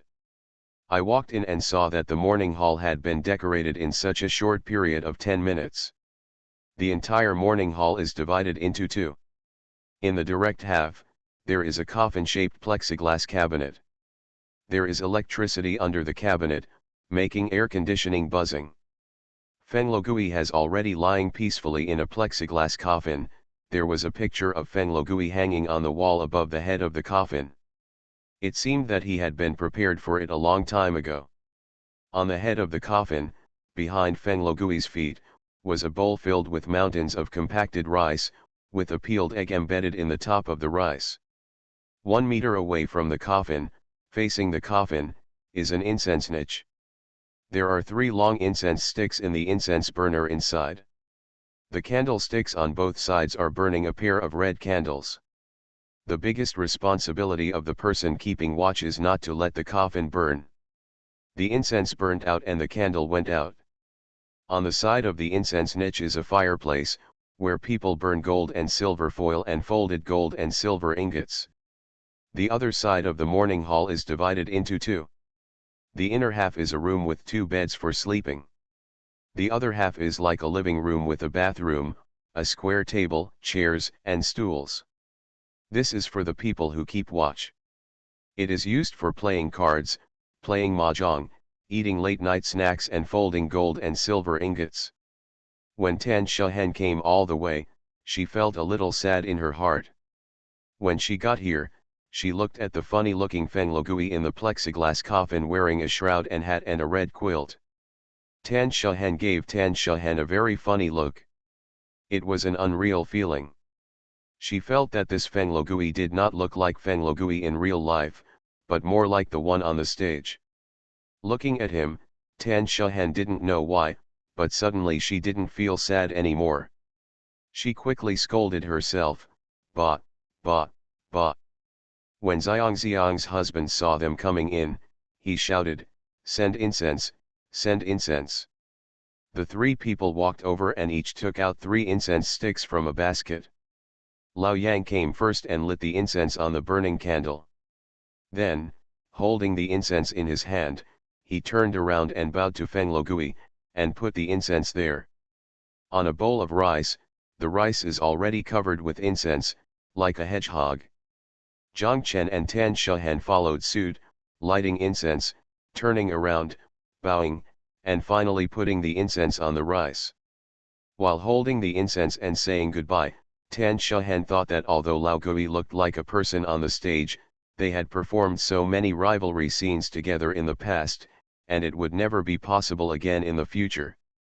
When Tan Shehen thought so, she suddenly burst into tears. At this moment, someone came bringing wreaths. Zhang Chen thought they were some of Feng Luogui's friends, but he didn't know any of them. These people brought wreaths in and didn't even look at Feng Luogui. Zhang Chen stood next to him. After a while, I realized that these people were from the wreath shop, and they probably didn't know Feng Luogui at all. Xiang Xiang's husband instructed them to arrange the wreaths one by one beside the coffin and against the wall. The first wreath was signed by Yongcheng Culture, Broadcasting, Tourism and Sports Bureau, the second by Yongcheng Wu Opera Troupe, the third by Feng Luogui's parents, the fourth by daughter Xiangnan, and the fifth by Ding Begu and Su Jianmei. The sixth one is Tan Shehen and her family, and the seventh one is Zhang Chen and his family. Once the 7 wreaths were placed, the whole wall was filled. There was also a tricycle wreath outside. Xiang Xiang's husband asked them all to bring them in and stack them at the entrance of the morning hall. Zhang Chen saw that these wreaths belonged to Lao Yang. There are Xiao Wu's, Xiao Jin's, Teacher Wu and Teacher Su, Ding Yusong and Yin Tao, Xiang husband, and Xiang Xiang's. There were so many that they quickly piled up into a mountain. As soon as Xiang Xiang's husband finished directing the laying of wreaths, someone shouted, hurry up, It's open. This was to invite Xiang's husband to come over and play cards. Xiang's husband went over and sat down, and Lao Yang also walked over, patted a troop's carpenter on the head, and shouted, "Get out of the way." The man cursed, "Mom, my butt is not even hot from sitting on it." He stood up, gave up his seat to Lao Yang, and handed the cards he had already grasped to Lao Yang. Xiao Wu raised the card in his hand and asked Zhang Chen, "Brother Chen, are you coming?" Zhang Chen shook his head. Xiang's husband turned to look at Zhang Chen and Tan Shahen, and said to them, "Don't worry, everything has been arranged here. Logui will be cremated in a week." "A week from now?" Zhang Chen was surprised, then realized that a week later, Xiang Nan and the others were back, and half of the troupe was still performing in Shanghai. Of course, they had to wait until they came back to say goodbye to the leader. In other words, Feng Logui will lie here for more than a week, and the person who keeps the spirit will also stay here for more than a week. Xiang's husband seemed to know what Zhang Chen was thinking, and told him, "Everyone has made arrangements. There are so many people in the troupe, and there will be no performances. The men will be here at night, and during the day, Xiang and the other women will come to take over. Zhang Chen, you and Zhen can go back to Hangzhou tomorrow and come back then." Listening to Zhang Chen, he felt like that's it again. Everything is so simple. They have already arranged it. Zhang Chen felt that this matter, and even the entire troupe, even if the leader Feng Logui is no longer here, as it continued to operate according to its own rules, he and Tan Shahen, the two owners of the troupe, became outsiders. Without them having to explain, someone had already printed out Feng Logui's posthumous photo and prepared a shroud. Even rice and eggs were prepared in advance. Zhang Chen thought that he was the only one who knew that Feng Logui would not be able to survive today. Thinking that everyone knew it, everyone seemed to be preparing for Feng Logui to die on this day. Others bought gold and silver foil, incense and candles. Even Zhang Chen's own wreath was prepared for him, including the time for Feng Logui's cremation. Someone also decided whether it was him or Tan Shahen. Who is it? Zhang Chen didn't know, nor did he want to know, but someone decided it. The world runs like this, with its own laws and rhythms. Zhang Chen feels that even if he lies there with Feng Logui, it doesn't matter and will not affect the running of the world at all. Do you think that's it? It's a very strange question, but in fact, the only one who feels strange is you. Everything turns out to be so simple, everything is so simple. No matter how sudden the incident is, after experiencing the initial chaos, the world will soon return to order and begin to operate in an orderly manner. Zhang Chen, come on, give Logui Huahua some money, someone shouted. Zhang Chen walked to the fireplace. Someone handed him a large paper bag. He cut the mouth of the bag with scissors. Inside was a bag of folded silver ingots. Zhang Chen poured them into the fireplace. Someone handed him over. With a lighter, Zhang Chen lit the silver ingot. Logui, keep it and spend it slowly, someone shouted. Zhang Chen also shouted in his heart, old noble, keep it and spend it slowly. Lao Yang, who was playing cards over there, shouted, don't worry about it, go pick up girls, Lao Gui. Tan Shahen hit him again on the back of his neck. Thank you Quadratic VC for the reward of 2 fishes, 1 up and 1 down, at around 3 o'clock in the middle of the night. Thank you Lulu 6717 P11, think about things, you know whether a book is good or not, Huandian Electromechanical, Qian Dad, Li Rujin, De Ji Lao, UN 11, Reader 1297873838407110656, UN Wang, Dong Long Dong, LW. Norvi, Tianying 1978, Book Friends 201906211331025536, Monthly Votes for Plum Blossoms, Husansi, WXD 121, Xiaoshen Nian Fang 48, Hydrogen Oxide Disinfection Knowledge Bureau, Tai Zhongshang 1, Nan Yimen 79, Wang Qingxi, Xiyo 201808030256355047. Thanks for all the votes and reading. I wish you all good health. You are listening to Novels at Bless Up channel. Wish you happiness and luck. Please subscribe to receive new novels. How do you feel about this novel? Please like and leave a comment. The Pentium Era, South to North. Author, Mei Shi Niang. Chapter 1727. Zhang Chen walked outside, and Tan Shehen also followed him out, asking Zhang Chen, "Let's go back to Hangzhou first at dawn and come back when the memorial service is held." Zhang Chen said yes. Tan Shehen's eyes were still red. She sighed and said with a wry smile, "When one comes and goes, there is no one left." Zhang Chen said, "What else can we do?" Neither of them wanted to go back to the group of people playing cards and the funny-looking Feng Logui. They naturally walked towards the steps and walked down the steps. The road under their feet was on one side. It leads to the cemetery at the back, and on one side leads to the parking lot passing by in front. Of course, they are walking towards the dark parking lot. Although it is March, the wind in the mountains is still a bit cold. The wind blows, and the surrounding vegetation responds with a rustle, as if there are countless people whispering, and they are in an environment like a funeral home. It should be a bit creepy. Yes, but Tan Shehen herself felt strange.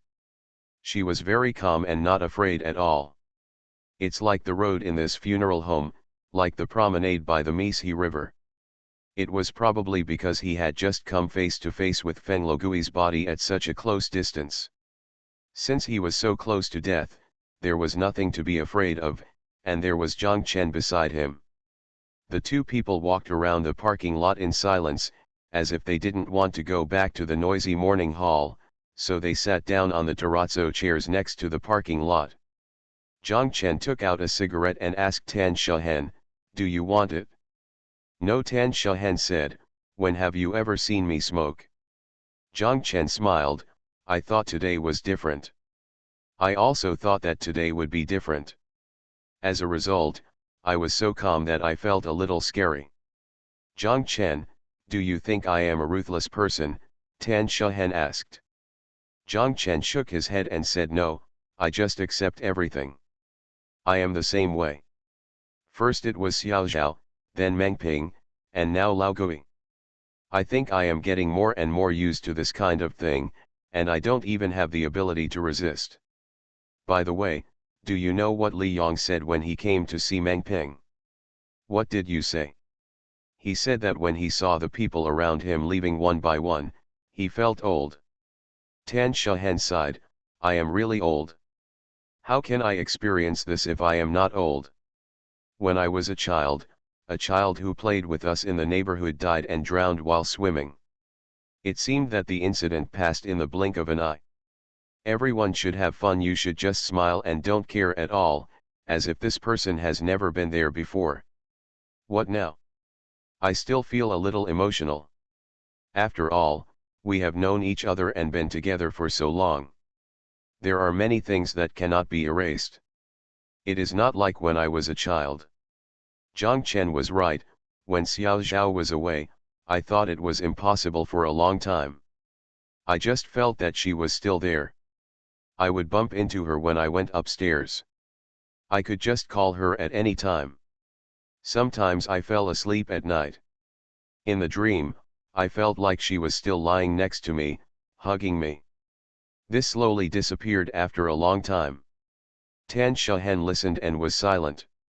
She thought that at least she and Feng Logui would not have this feeling. She felt that she could quickly accept the fact that Feng Logui was not here. When she thought about it, she suspected that she was not a bit heartless. "Tan Shehen, I want to ask you something," Zhang Chen said. "What's up?" "When you were in the ICU, Lao Gui told you to talk to Xiang Nan. What did he want you to say?" Tan Shehen originally wanted to say, "Nothing happened," but after a moment of silence, she still said, "You want to know?" right? Tan Shahan said, okay, anyway, we can talk about this now.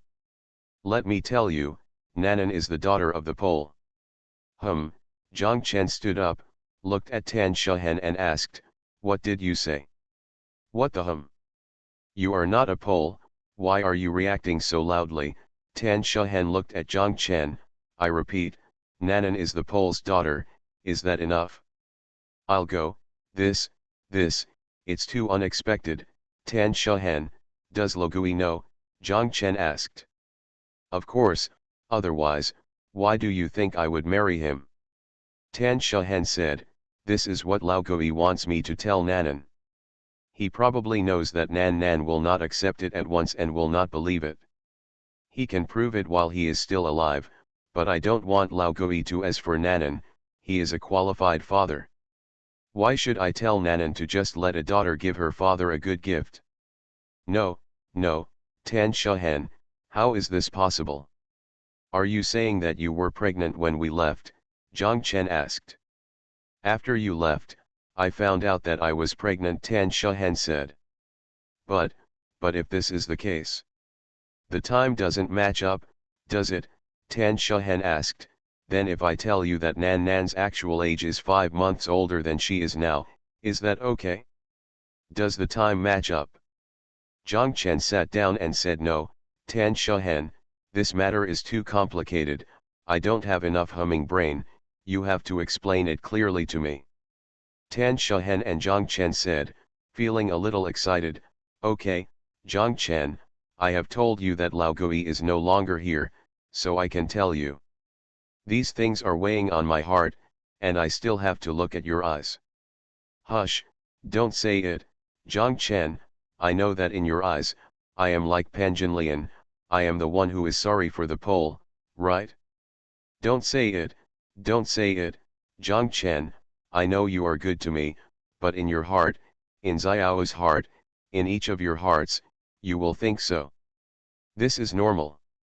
If I am not myself, but someone else, I think so too, it doesn't matter, really, Zhang Chen. It's just that you don't know how much pain I feel when these things weigh on my heart. Tan Shahan, I understand.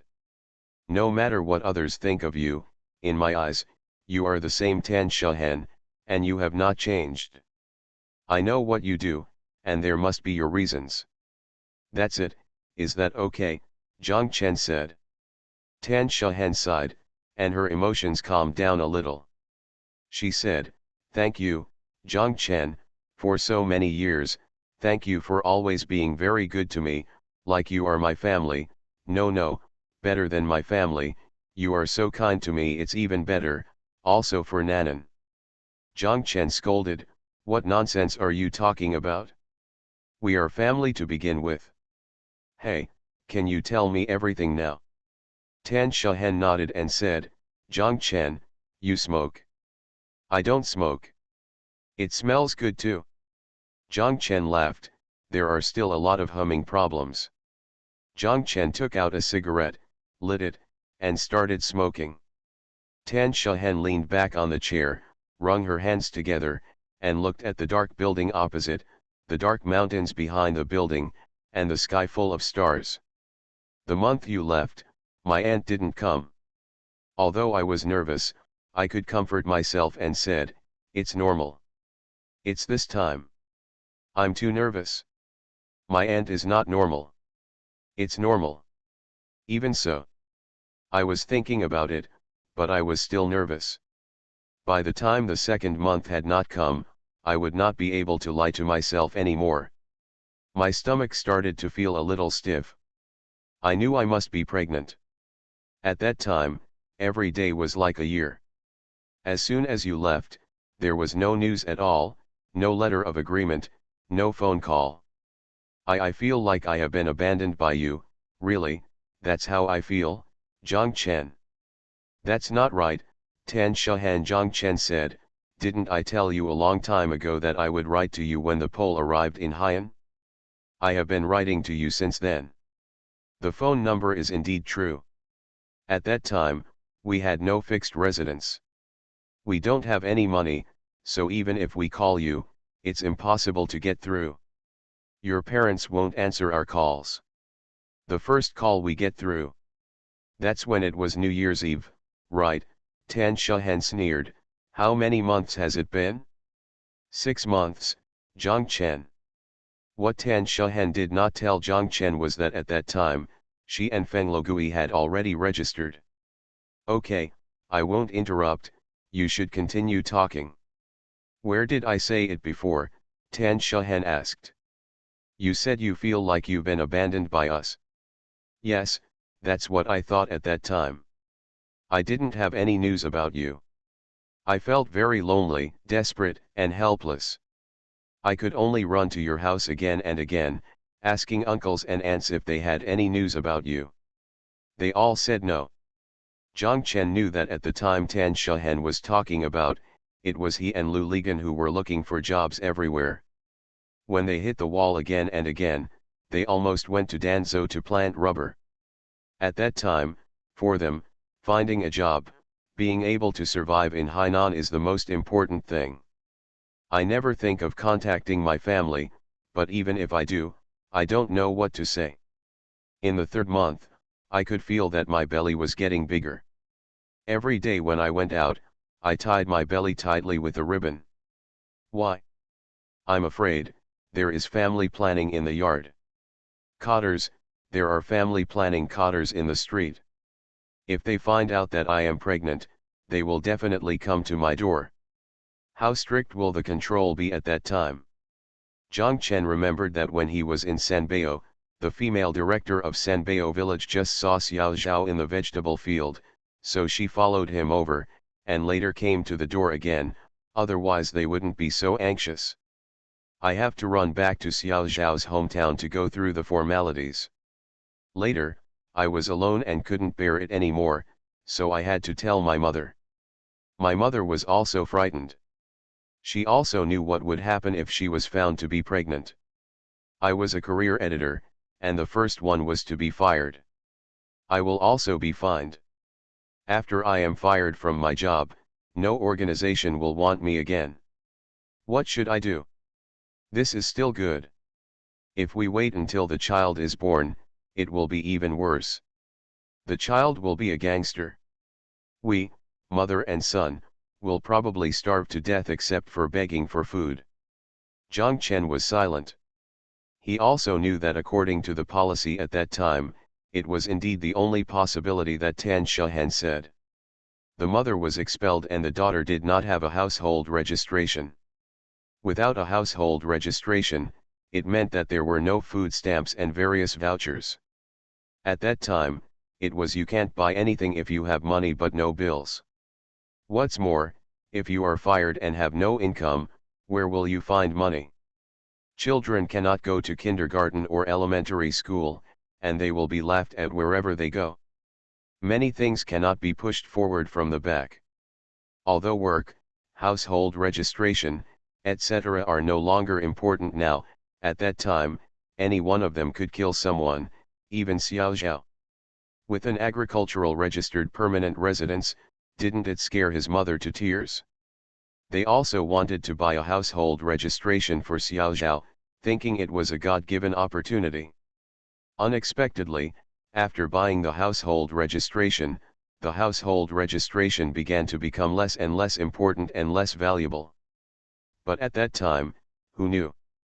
Zhang Chen could imagine how big a big deal it was when Tan Shahan found out she was pregnant. At that time, girls couldn't go to the hospital when they were pregnant, just like picking off an apple. At that time, most people didn't have this at all. I don't have the guts to do it. Tan Shahan found out that she was pregnant. Zhang Chen could imagine that in an instant, there was a bolt from the blue, and her whole sky was dark. Thank you Tin Soldier for the tip. Thank you book friends 201906121452587114, Xiaoyang 2005, Dachuan, and Su Yuinian for your monthly votes. Thanks for all the votes and reading. Have a good evening everyone. The Pentium Era, South to North. Author, Mei Shi Niang. Chapter 1728. At that time, Zhang Chen, do you know how desperate I was? Tan Shahan said. When my mother found out, she could only cry. She had no choice but to cry with me. Apart from crying, all that's left is to curse the Pole. This harmful person has already left, and he still wants to hurt people like this. You all are not here, and I really have no friends. I really have no place to talk. In the troop, only Lao Gui can talk to me. I couldn't help it that day, so I told Lao Gui about my situation. Lao Gui was not surprised after hearing this. He told me that if I really had no other choice, he could help me. The way he could help me was that we get married, so that when the child is born, it will be me and Lao Gui. I have a child with a registered permanent residence, and I won't be fired from my job. When Lao Gui first told me, I was frightened, but when I got home and thought about it, I actually had no choice. Other than that, what other choice did I have? Where in Hainan did you die at that time? I don't even know. What should I do? Apart from the path that Lao Gui helped me think of, what else can I do? I tied my stomach every day because I was afraid of suffocating the child in my belly. Even if he was suffocated to death, I still had no way out. There was only one way out. I told my parents about Lao Gui's idea, and they also think this is the best way. Besides, they don't hate Lao Gui in the first place. They think Lao Gui is better than a Pole and more reliable. My mother Lao Gui came to the house, and everyone spread out to explain the matter clearly. My parents asked Lao Gui to promise that he would not dislike the children I gave birth to in the future. Lao Gui told them that after Zhen Zhen and I get married, Zhenzhen's child will be our child. Even if I want to have a child, there is no fertility target. I will definitely treat him like my own child. As long as Zhen Zhen Jane promised me something. My mother asked him what was going on, and he said that as long as Zhen Zhen promised not to tell the child that I was not his biological father, at least until I died. Of course my parents and I agreed. After agreeing, we went to register the next day, then ran to Laoding to get a certificate, and went to the family planning office to apply for a birth certificate. Laoding even accompanied us and went to the family planning office to find an acquaintance. The birth certificate was issued very quickly. Didn't I have to take a pregnancy test first? At that time, old Ding Tan Shahen laughed as she spoke, and Zhang Chen asked, "Why are you laughing? How could Lao Ding hate you and Zhuangzi so much at that time?" As soon as he heard that Lao Gui and I were getting married instead of Zhuangzi, he was so happy. Pidian Padian helped us. After getting the birth certificate, I felt relieved and began to slowly let go of my stomach. Zhang Chen also laughed and said, "Yes, at that time, I had the intention of killing Ding Begu. For no particular reason, I just felt that I couldn't stand this bastard." To him, he probably thought that we were old. I was causing trouble for him and delaying his future. Now that everything goes as planned, he doesn't have so many prejudices against me. As for me, I don't have much in the first place, I'm just young and energetic. Tan Shahen, go on. When Lao Gui and I had our wedding, we told the public that I was 4 months pregnant. In fact, I was already 9 months pregnant. Why did we do this? I just didn't want people to know. Isn't this child Lao Gui's? If we said that I was already 9 months pregnant, months old, everyone in the theater troupe knows that this kid must be a mastermind and cannot be concealed. After the wedding, we took leave and went to Lao Gui's house, saying that the countryside was quiet and suitable for raising a baby. Anyway, there was nothing going on in the troupe at that time, and Lao Gui was still the deputy leader. Lao Ding told us, "You can rest as long as you want. Anyway, the troupe is freeing up, so just keep on freeing up." Lao Gui has a cousin who works in the obstetrics and gynecology department of a hospital in Langzi. It was in his cousin's hospital that I gave birth to Nanan. After Nanan was born, my cousin gave us the birth certificate when she was issuing it. The year and month were deliberately not written on the couplet registering the household registration. After Nan Nan was born, I stayed with Lao Gui for half a year before returning to Yongcheng. When we went to the police station to register for residence, we pushed back the year and month on Nan Nan's birth certificate by 5 months. At that time, there was no computer or internet connection. Who would care about this kind of thing? Nanan's household registration was just registered. When Nanan was a child, others said she was very sensible and old-fashioned. Who knew she was actually 5 months older, haha. Okay, Zhang Chen, I've said all I want to say. Do you have anything else to ask? I'll answer you while I'm still in the mood. Zhang Chen was still confused and asked, Zhangzi has written you so many letters, but you really haven't received any of them. Of course, Zhang Chen, if I receive it and know where you are, can I not look for you? I am carrying a child with a pole. At that time, if I really want to leave, even my mother will not stop me, right? Tan Shahen said. Then where did these letters go? Zhang Chen asked. Only a ghost knows. At that time, the troop looked so weird that the postman probably didn't even bother to deliver it. He had to climb such a high altitude. The postman might have seen the troop's letter and just threw it into the trash can. When Tan Shahen said that, she subconsciously looked in the direction of the morning hall. She did not tell Zhang Chen.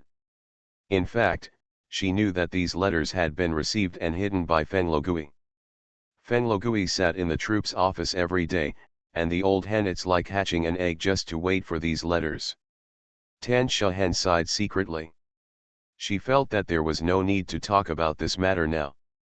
The old nobleman was gone. Why bother to smear his face anymore? Let it become her own secret and rot in her belly. Tan Shahen didn't tell Zhang Chen that on the day before her wedding, she saw those letters. She read every letter and burst into tears.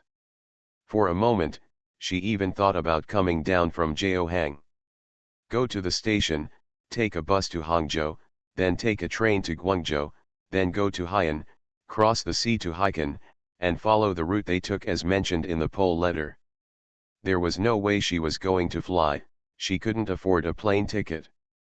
However, Tan Shahen was discouraged again when she thought of having such a big belly after arriving in Haikan.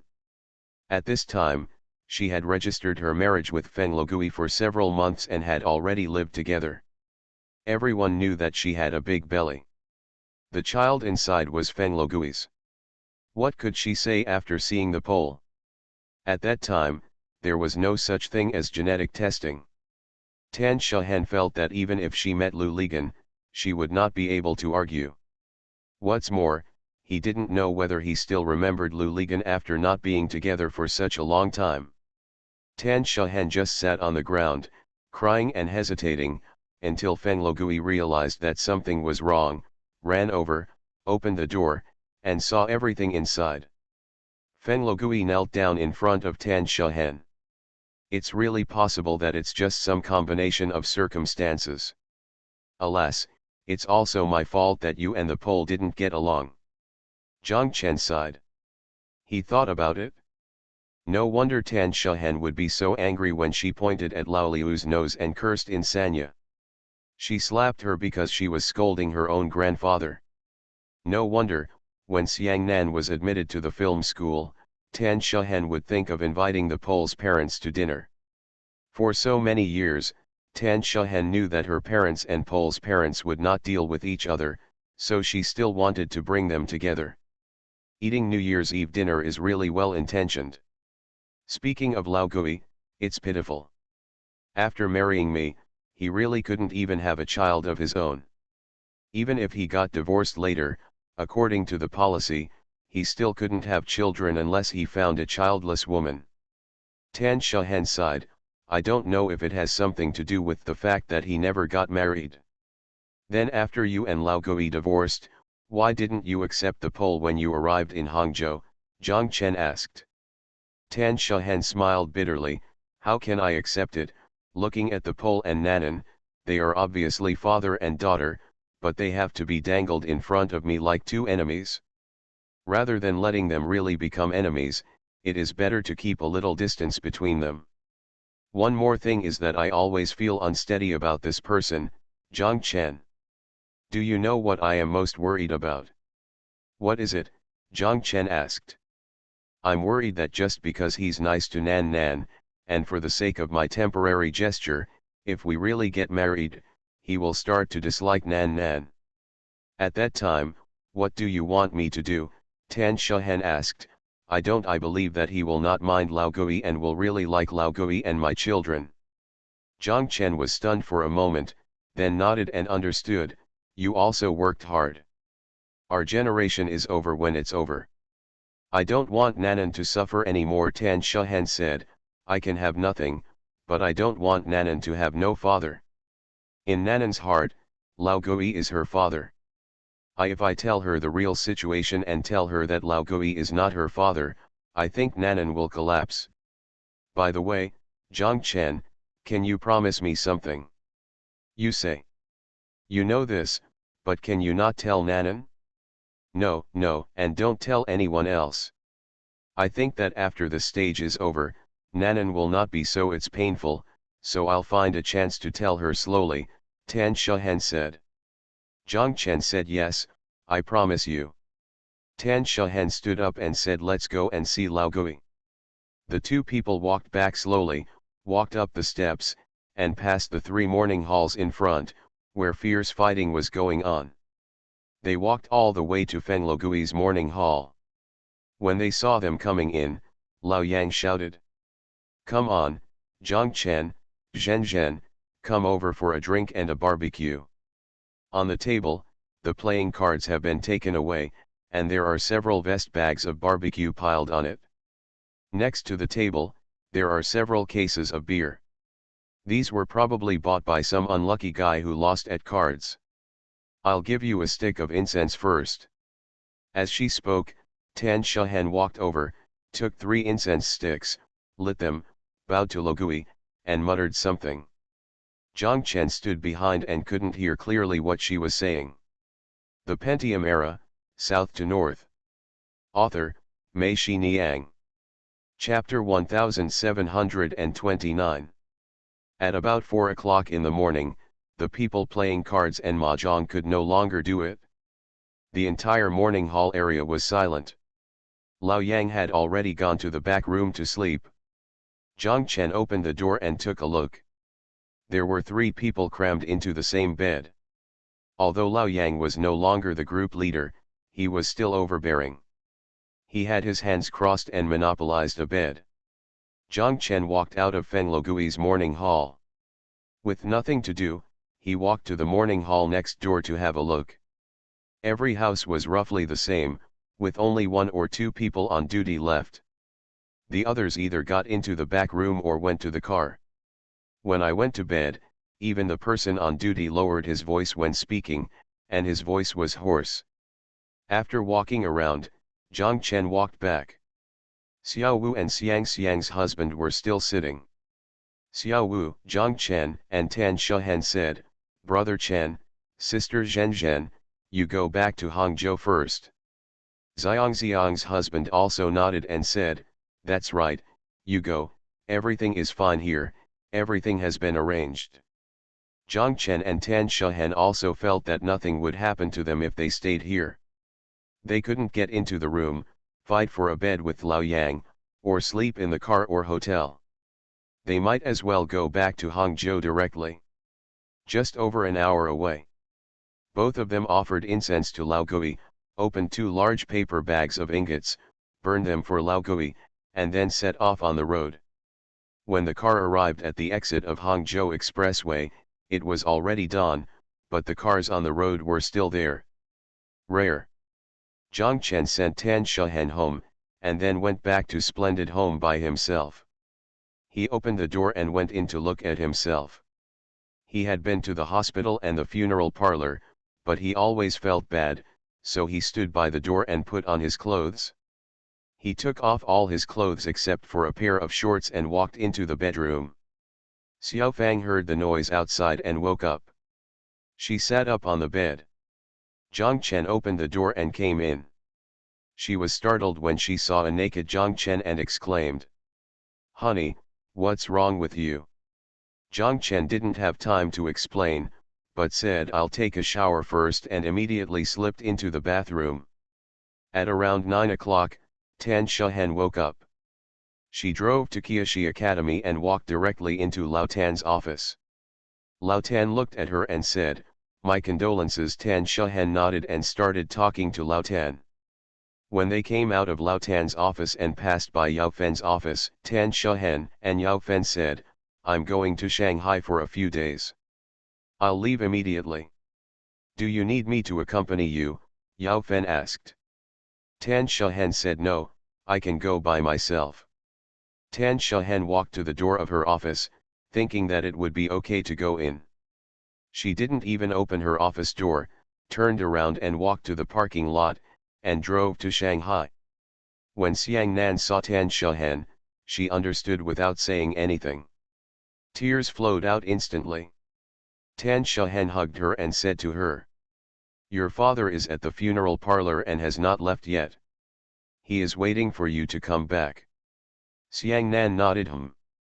For the two performances in the next 2 days, Tan Shehen stayed with Xiang Nan and slept in the same room with her. During the closing ceremony, Xiang Nan unexpectedly won the Plum Blossom Award. When she went on stage to receive the award, Xiang Nan burst into tears.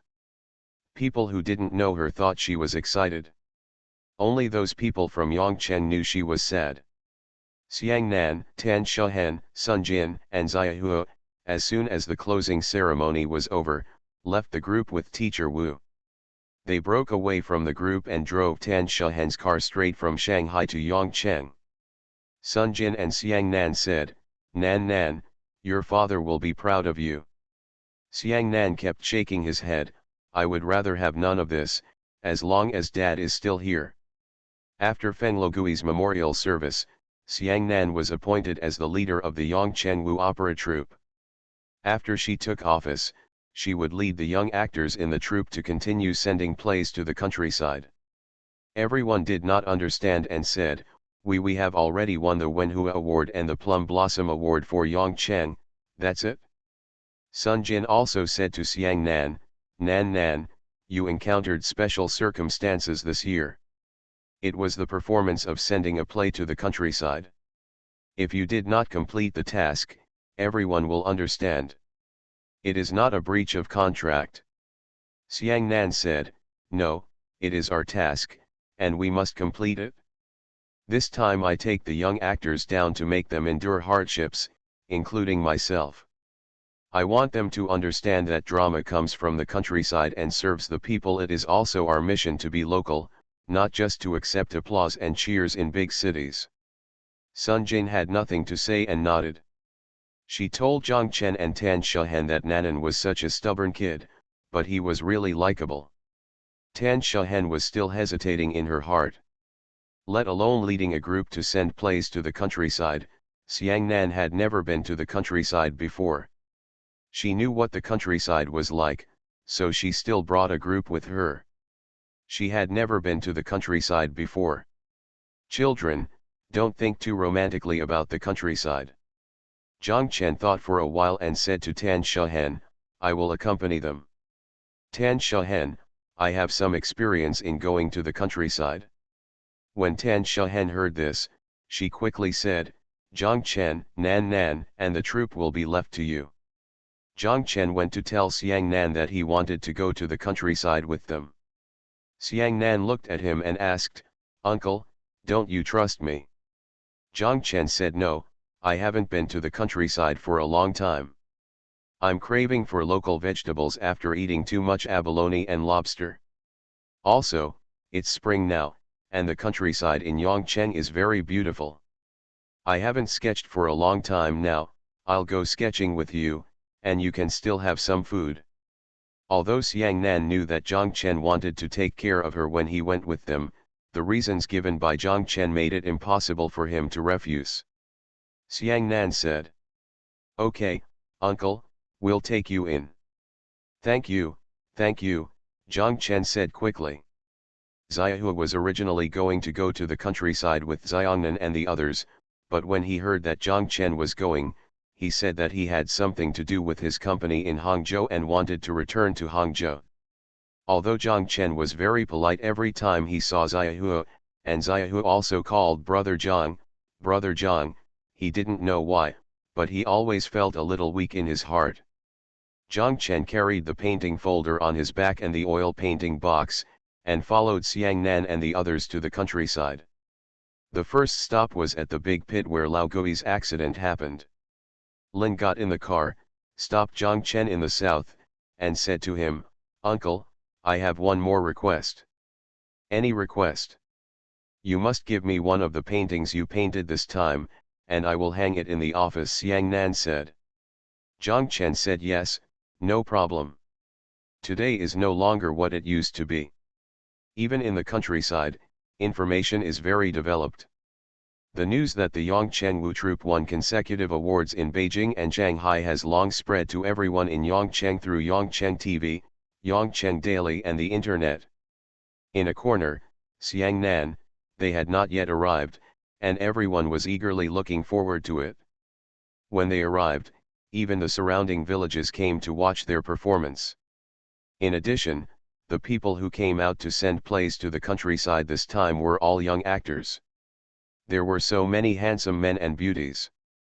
Even if they didn't watch the performances, they were very eye-catching. Every time they went to the township government and village committee, they received them with the highest treatment. Xiang Nan had heard Tan Shahen and others talk about building floors since she was a child. It was impossible for her to take everyone to experience it. Now there are guest houses in every township. They were all arranged in the township guest house. The secretary and the township chief invited them to dinner. The township chief told Zhang Chen and Xiang Nan, "Before you guys arrived, Mayor's son called me. She said that the Yongcheng troupe is now the treasure of our city. If you make a mistake with me, I, as the mayor of the township, will probably lose my position. It can't be saved." The secretary expressed his gratitude to Xiang Nan and others for coming to perform in their mountain valley just after their triumphant return from Beijing and Shanghai. He said, "I saw your troupe's performance and attendance at the award ceremony on TV and online. Captain Feng, the Minister of Culture and the Chairman of the China Federation of Literary and Art Circles all personally presented awards to you. I thought, now Yongcheng troupe, if money is too expensive, it will probably be insulated from us. I didn't expect you to come so soon. Without further ado, I would like to thank you on behalf of the people of the entire township." Xiongnan and the others visited 6 villages and towns on this tour, which lasted 17 days. When they returned to Yongcheng, Zhang Chen also received a call from Lu Qing, informing him that they would gather in Beijing the day after tomorrow and go to Europe together. Zhang Chen stayed at home for 2 nights before flying to Beijing to join Lu Qing and his crew. Xiao Fang drove Zhang Chen to Xiaoshan International Airport, and the two of them stood at the security checkpoint, reluctant to leave. This scene was just like Xiao Zhao sending Zhang Chen, or Zhang Chen sending Xiao Zhao. Xiao Fang could actually go to Europe with Zhang Chen this time. The Nongfu Group in Spain has invited her to discuss the follow-up matters of Shuanghui International's acquisition of the Nongfu Group. Their shareholders have already agreed to this time after the acquisition.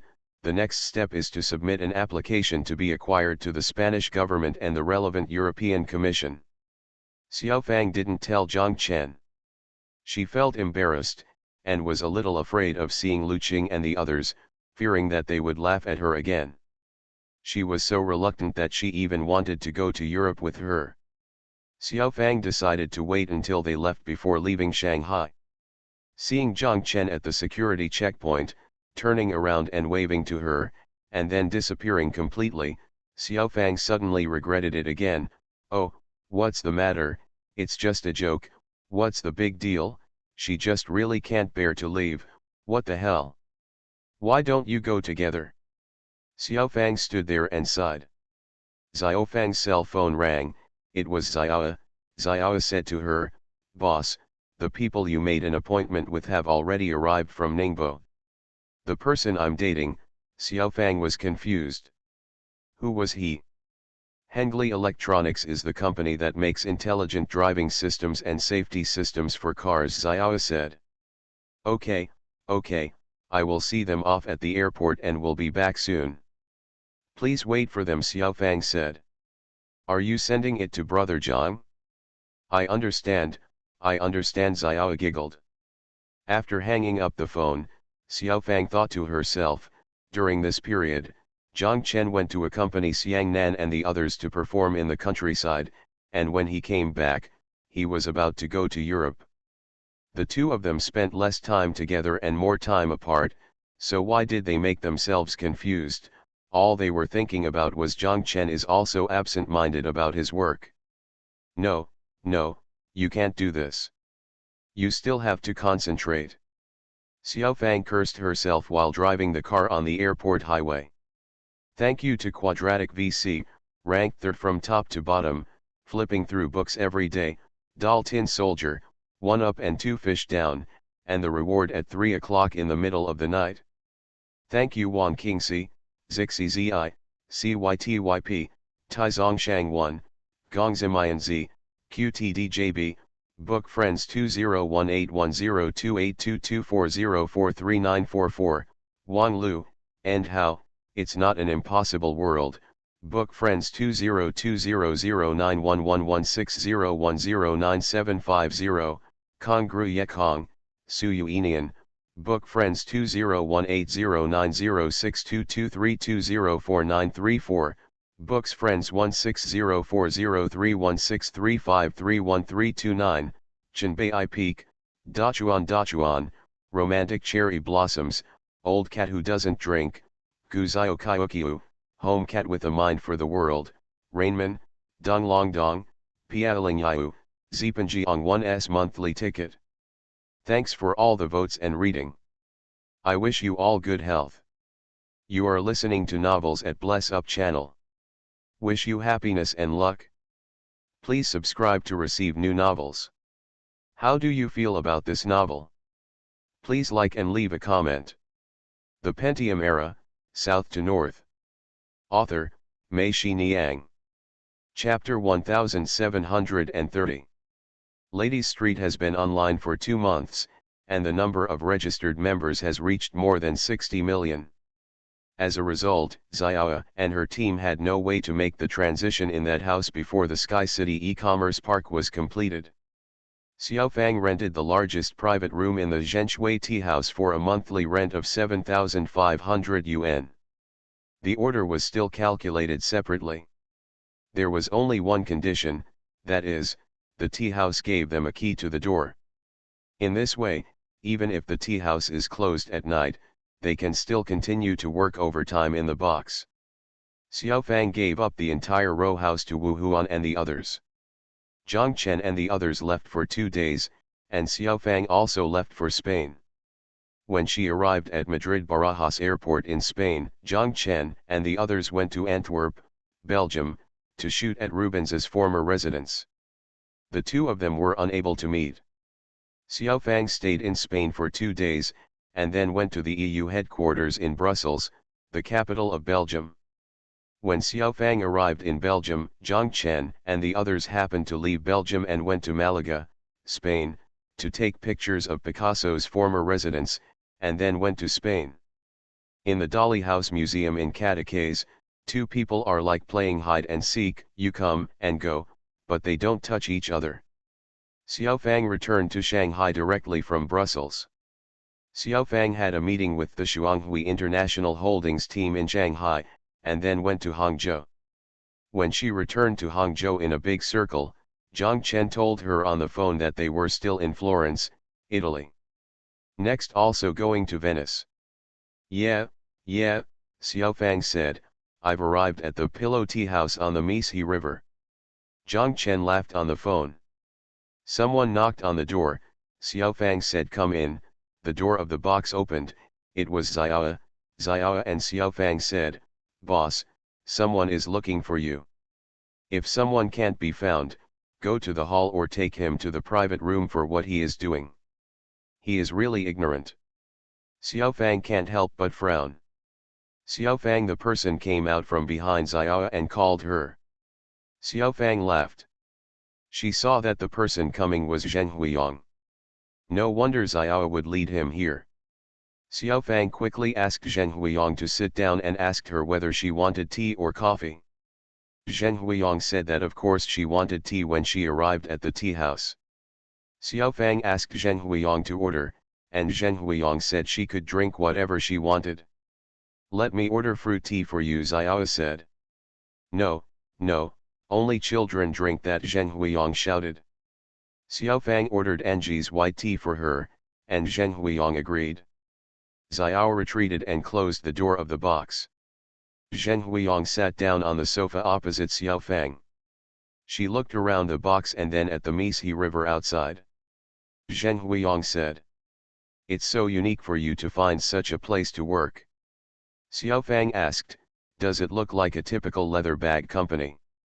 "It's not like that," Zheng Huiyang said, "it's like a wallet company."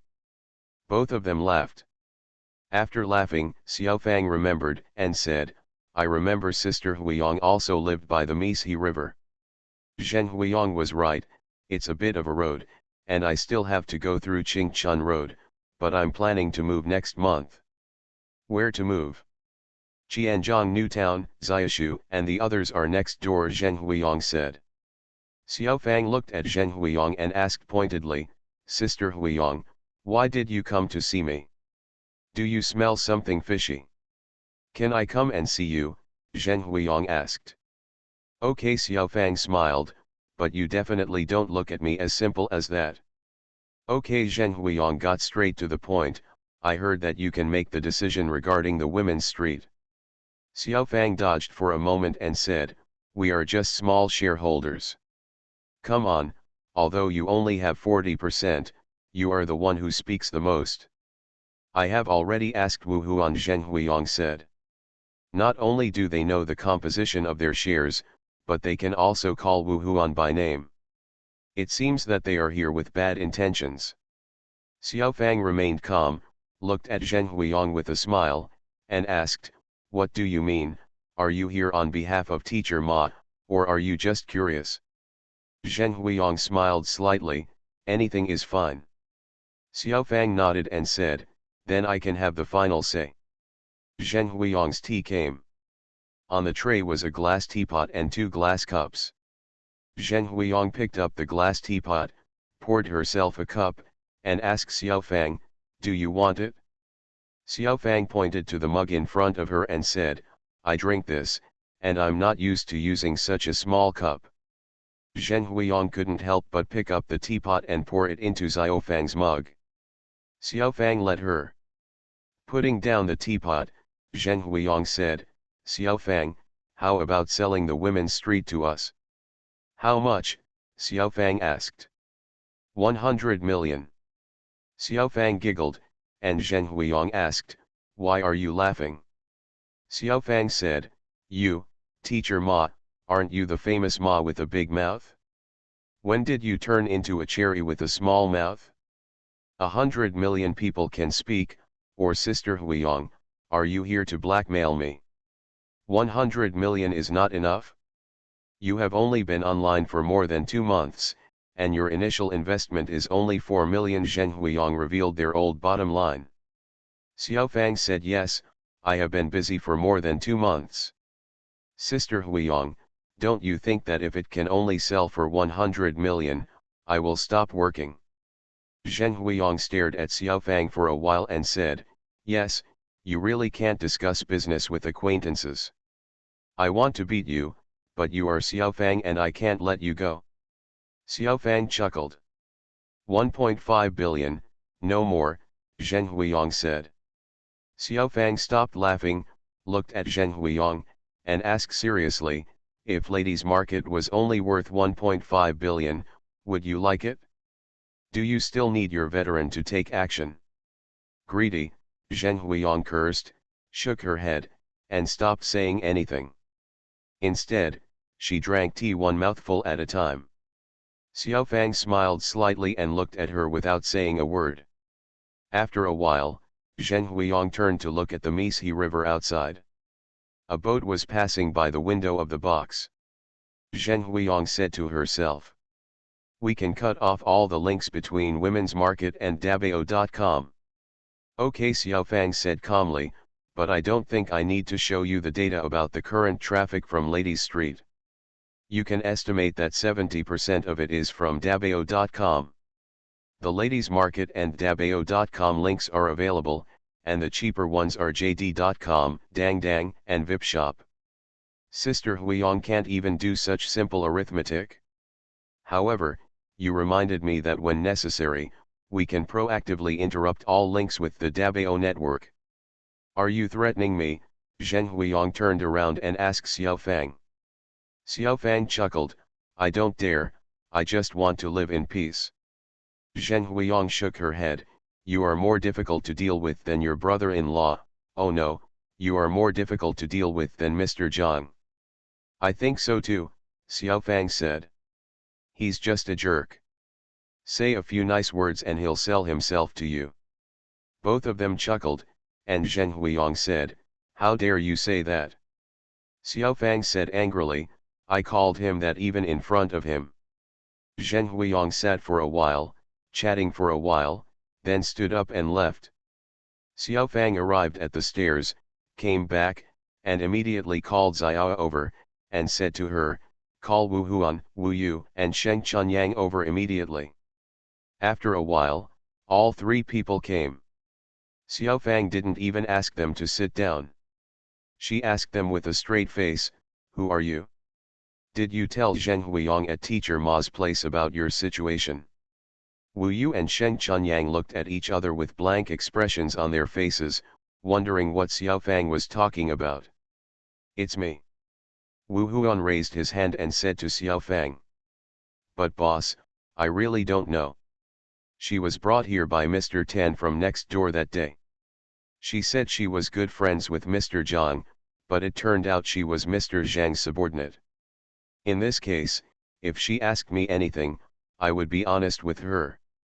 After that, I thought it was just a chat with friends, and it wasn't until she gave me her business card when we were leaving that I realized that she turned out to be the senior vice president of Mr. Ma's place." Hearing what Wu Huan said, Xiaofang's face softened and motioned for them to sit down. It seemed that it was not that her teammates were unreliable, but that the enemy was too cunning. This Zheng Huiyang deliberately went to find Tan Shahan first, and then asked Tan Shahan to take her to the next door. During the visit, Wu Huan saw that it was Tan Shahan who brought it, so of course he relaxed his guard. Sister Huiyang, you are a bad student." Xiaofang smiled bitterly in her heart and shook her head. Xiaofang looked at them and said, "Now they are offering a price of 1.5 billion to buy the Ladies Street. Are you willing to sell it?" The three people were startled. After being stunned for a while, they nodded quickly. Xiao also shouted, 150 million, that's 15 times. That's great.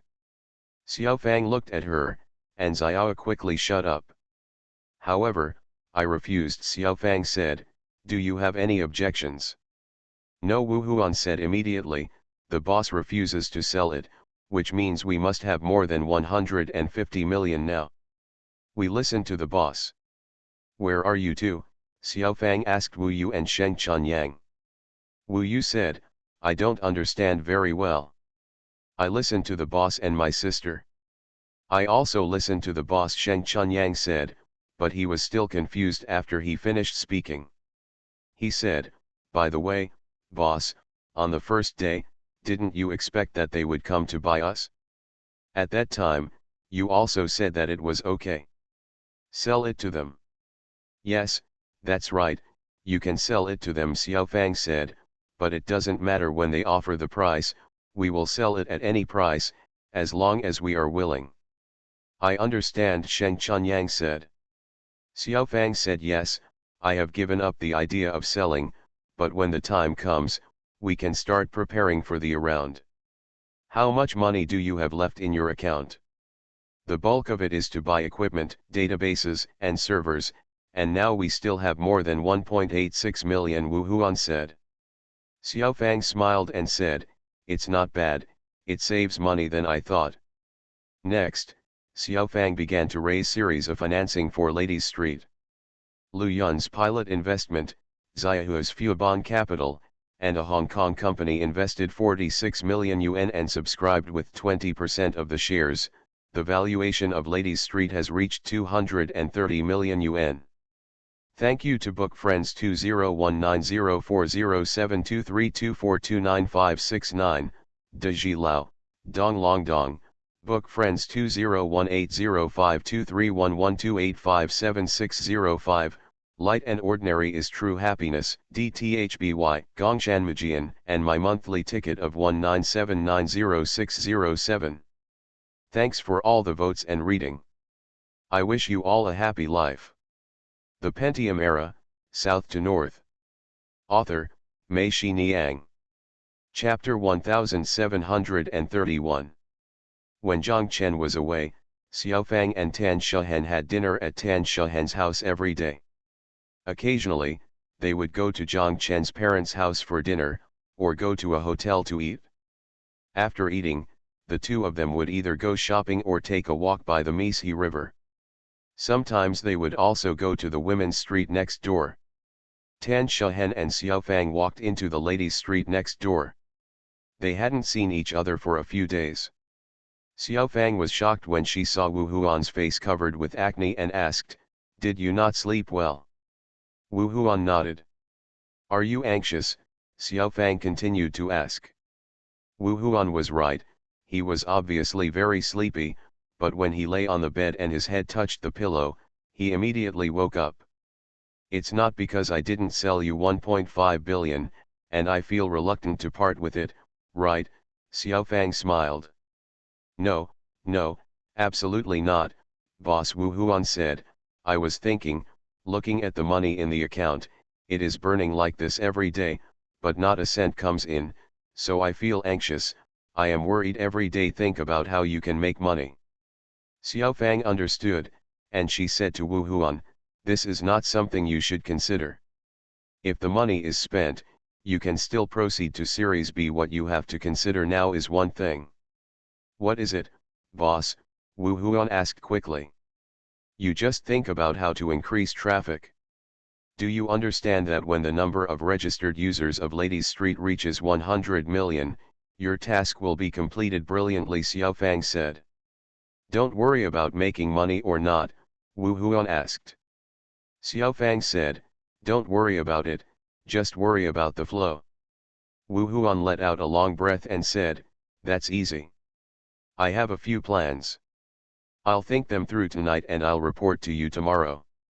Xiaofang said yes. Xiaofang and Tan Shuhen walked out, and Tan Shuhen said with a smile, "It's an eye-opener for me. There are companies that just spend money and don't care about making money. Your money just falls from the sky." Xiaofang smiled and said, "It's not that they don't make money, it's that they save it to make a lot of money in the future.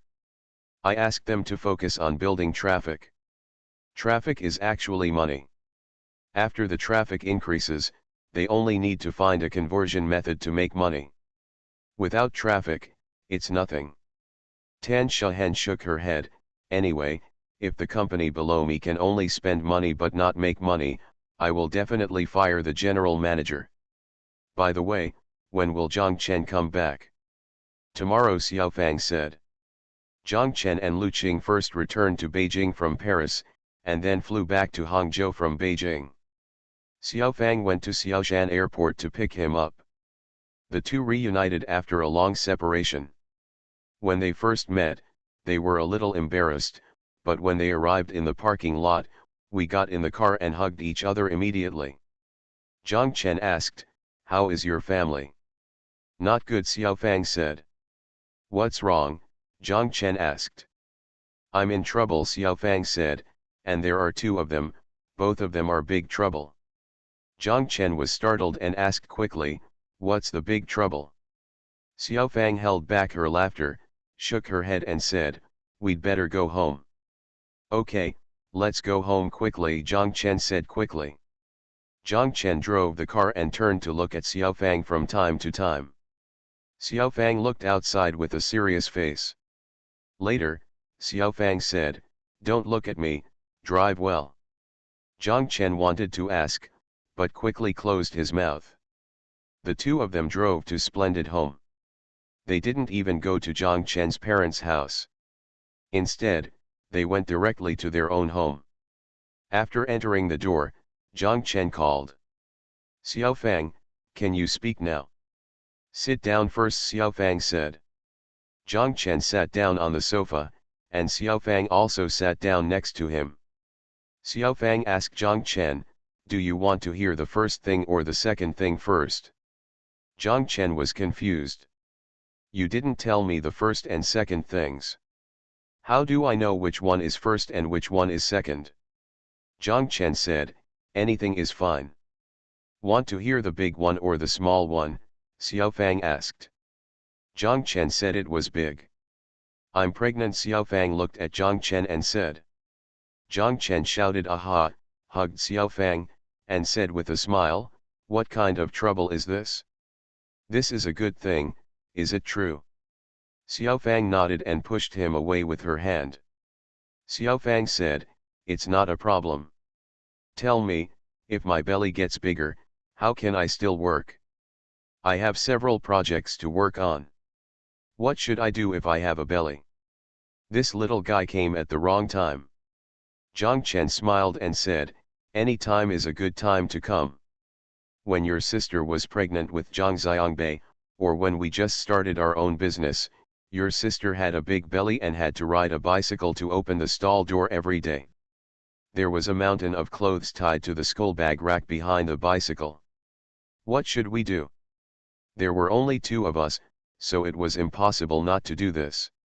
No matter what we do now, our conditions are better than those then.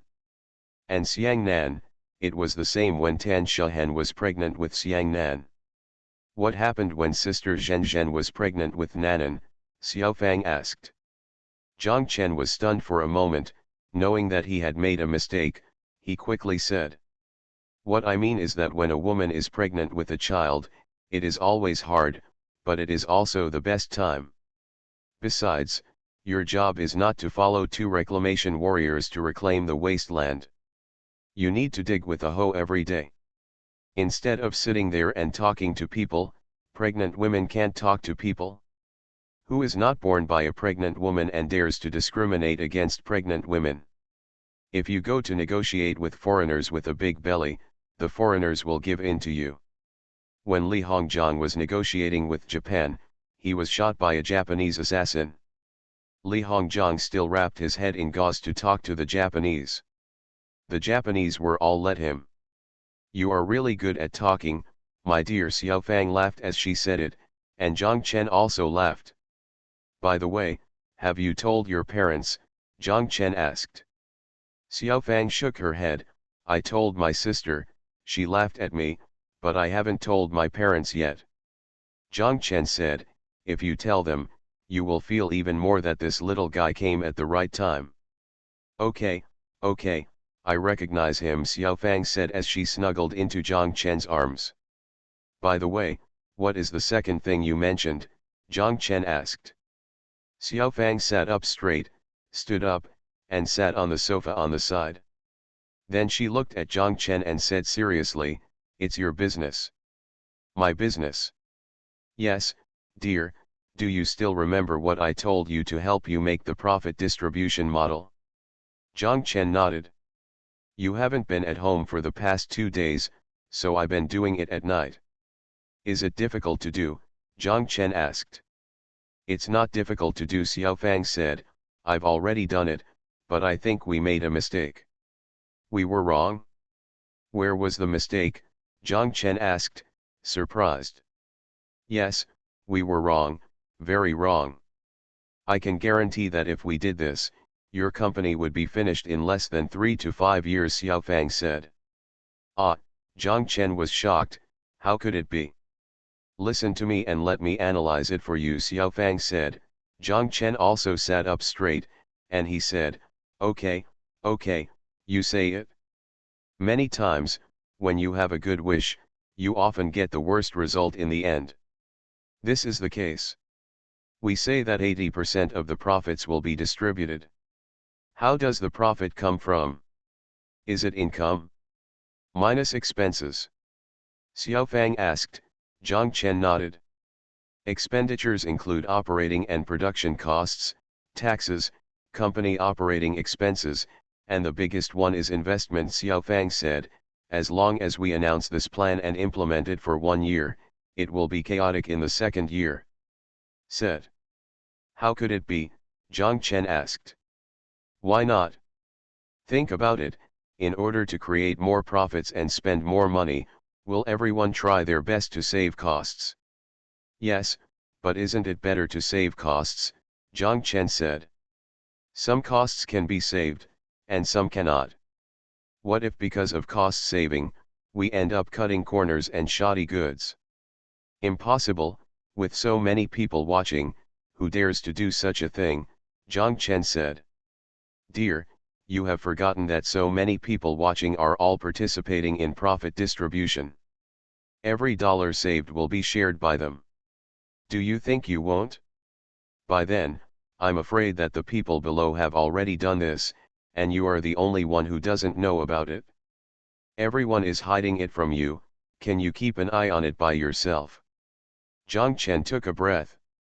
Indeed, logically speaking, such a thing would happen, but I believe our people will not do this. Xiaofang sighed. Dear, the reason why all systems, including national laws, are formulated is based on the premise that everyone is a bad person, rather than assuming that everyone is a good person. If that were the case, there would be no need to formulate a system. And the law, and in the face of interests, people will also change. He is a good person today, but you cannot guarantee that he will be a good person throughout his life. Especially your system. When it allows everyone to become bad people, you can't blame everyone, you can only blame yourself. Think about it, if our system encourages everyone to cut corners and shoddy goods, then it will definitely happen. Even if it didn't happen yesterday or today, it will definitely happen tomorrow. When Xiaofang was talking, Zhang Chen thought of Zhao's Hailong. Yes, Zhao's Hailong had been under him for so many years. When he was under him, he thought that one day he would betray him and even think about breaking up. Your own way? What was the final result? Even people like Yao Fen would do such outrageous things under the pressure of various external factors. It is indeed too unreliable to place their hopes on everyone is a good person. On the other hand, if you are too indulgent, you may turn a good person into a bad person, and if you indulge yourself, you may become a bad person. Zhang Chen stopped talking. Xiaofang looked at him and said. Also, in order to maximize profits, will they find ways to evade taxes? You must know that even if tax evasion is discovered and it is illegal, the person who bears responsibility and goes to jail is also the legal person, that is, you. They can evade taxes who wouldn't take advantage of such a bargain and put it in your own pocket without having to take responsibility. Also, the way to maximize profits is not to invest.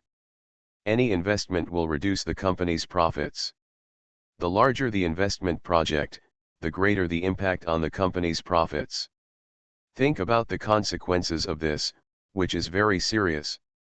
It is possible that everyone from you down will oppose any investment.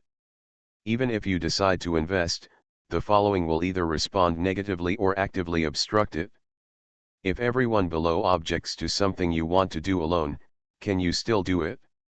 Xiaofang, you don't need to say anything. Zhang Chen was already shuddering. He waved his hand and said. Thank you 0HJKLG and Quadratic VC for the reward. Thank you to Book Friends 2019040723242959, Book Friends 201705172254399985, Dong Long Dong, Piao Ling Yu, and Deji Lao for your monthly passes. Thanks for all the votes and reading. Have a good evening everyone.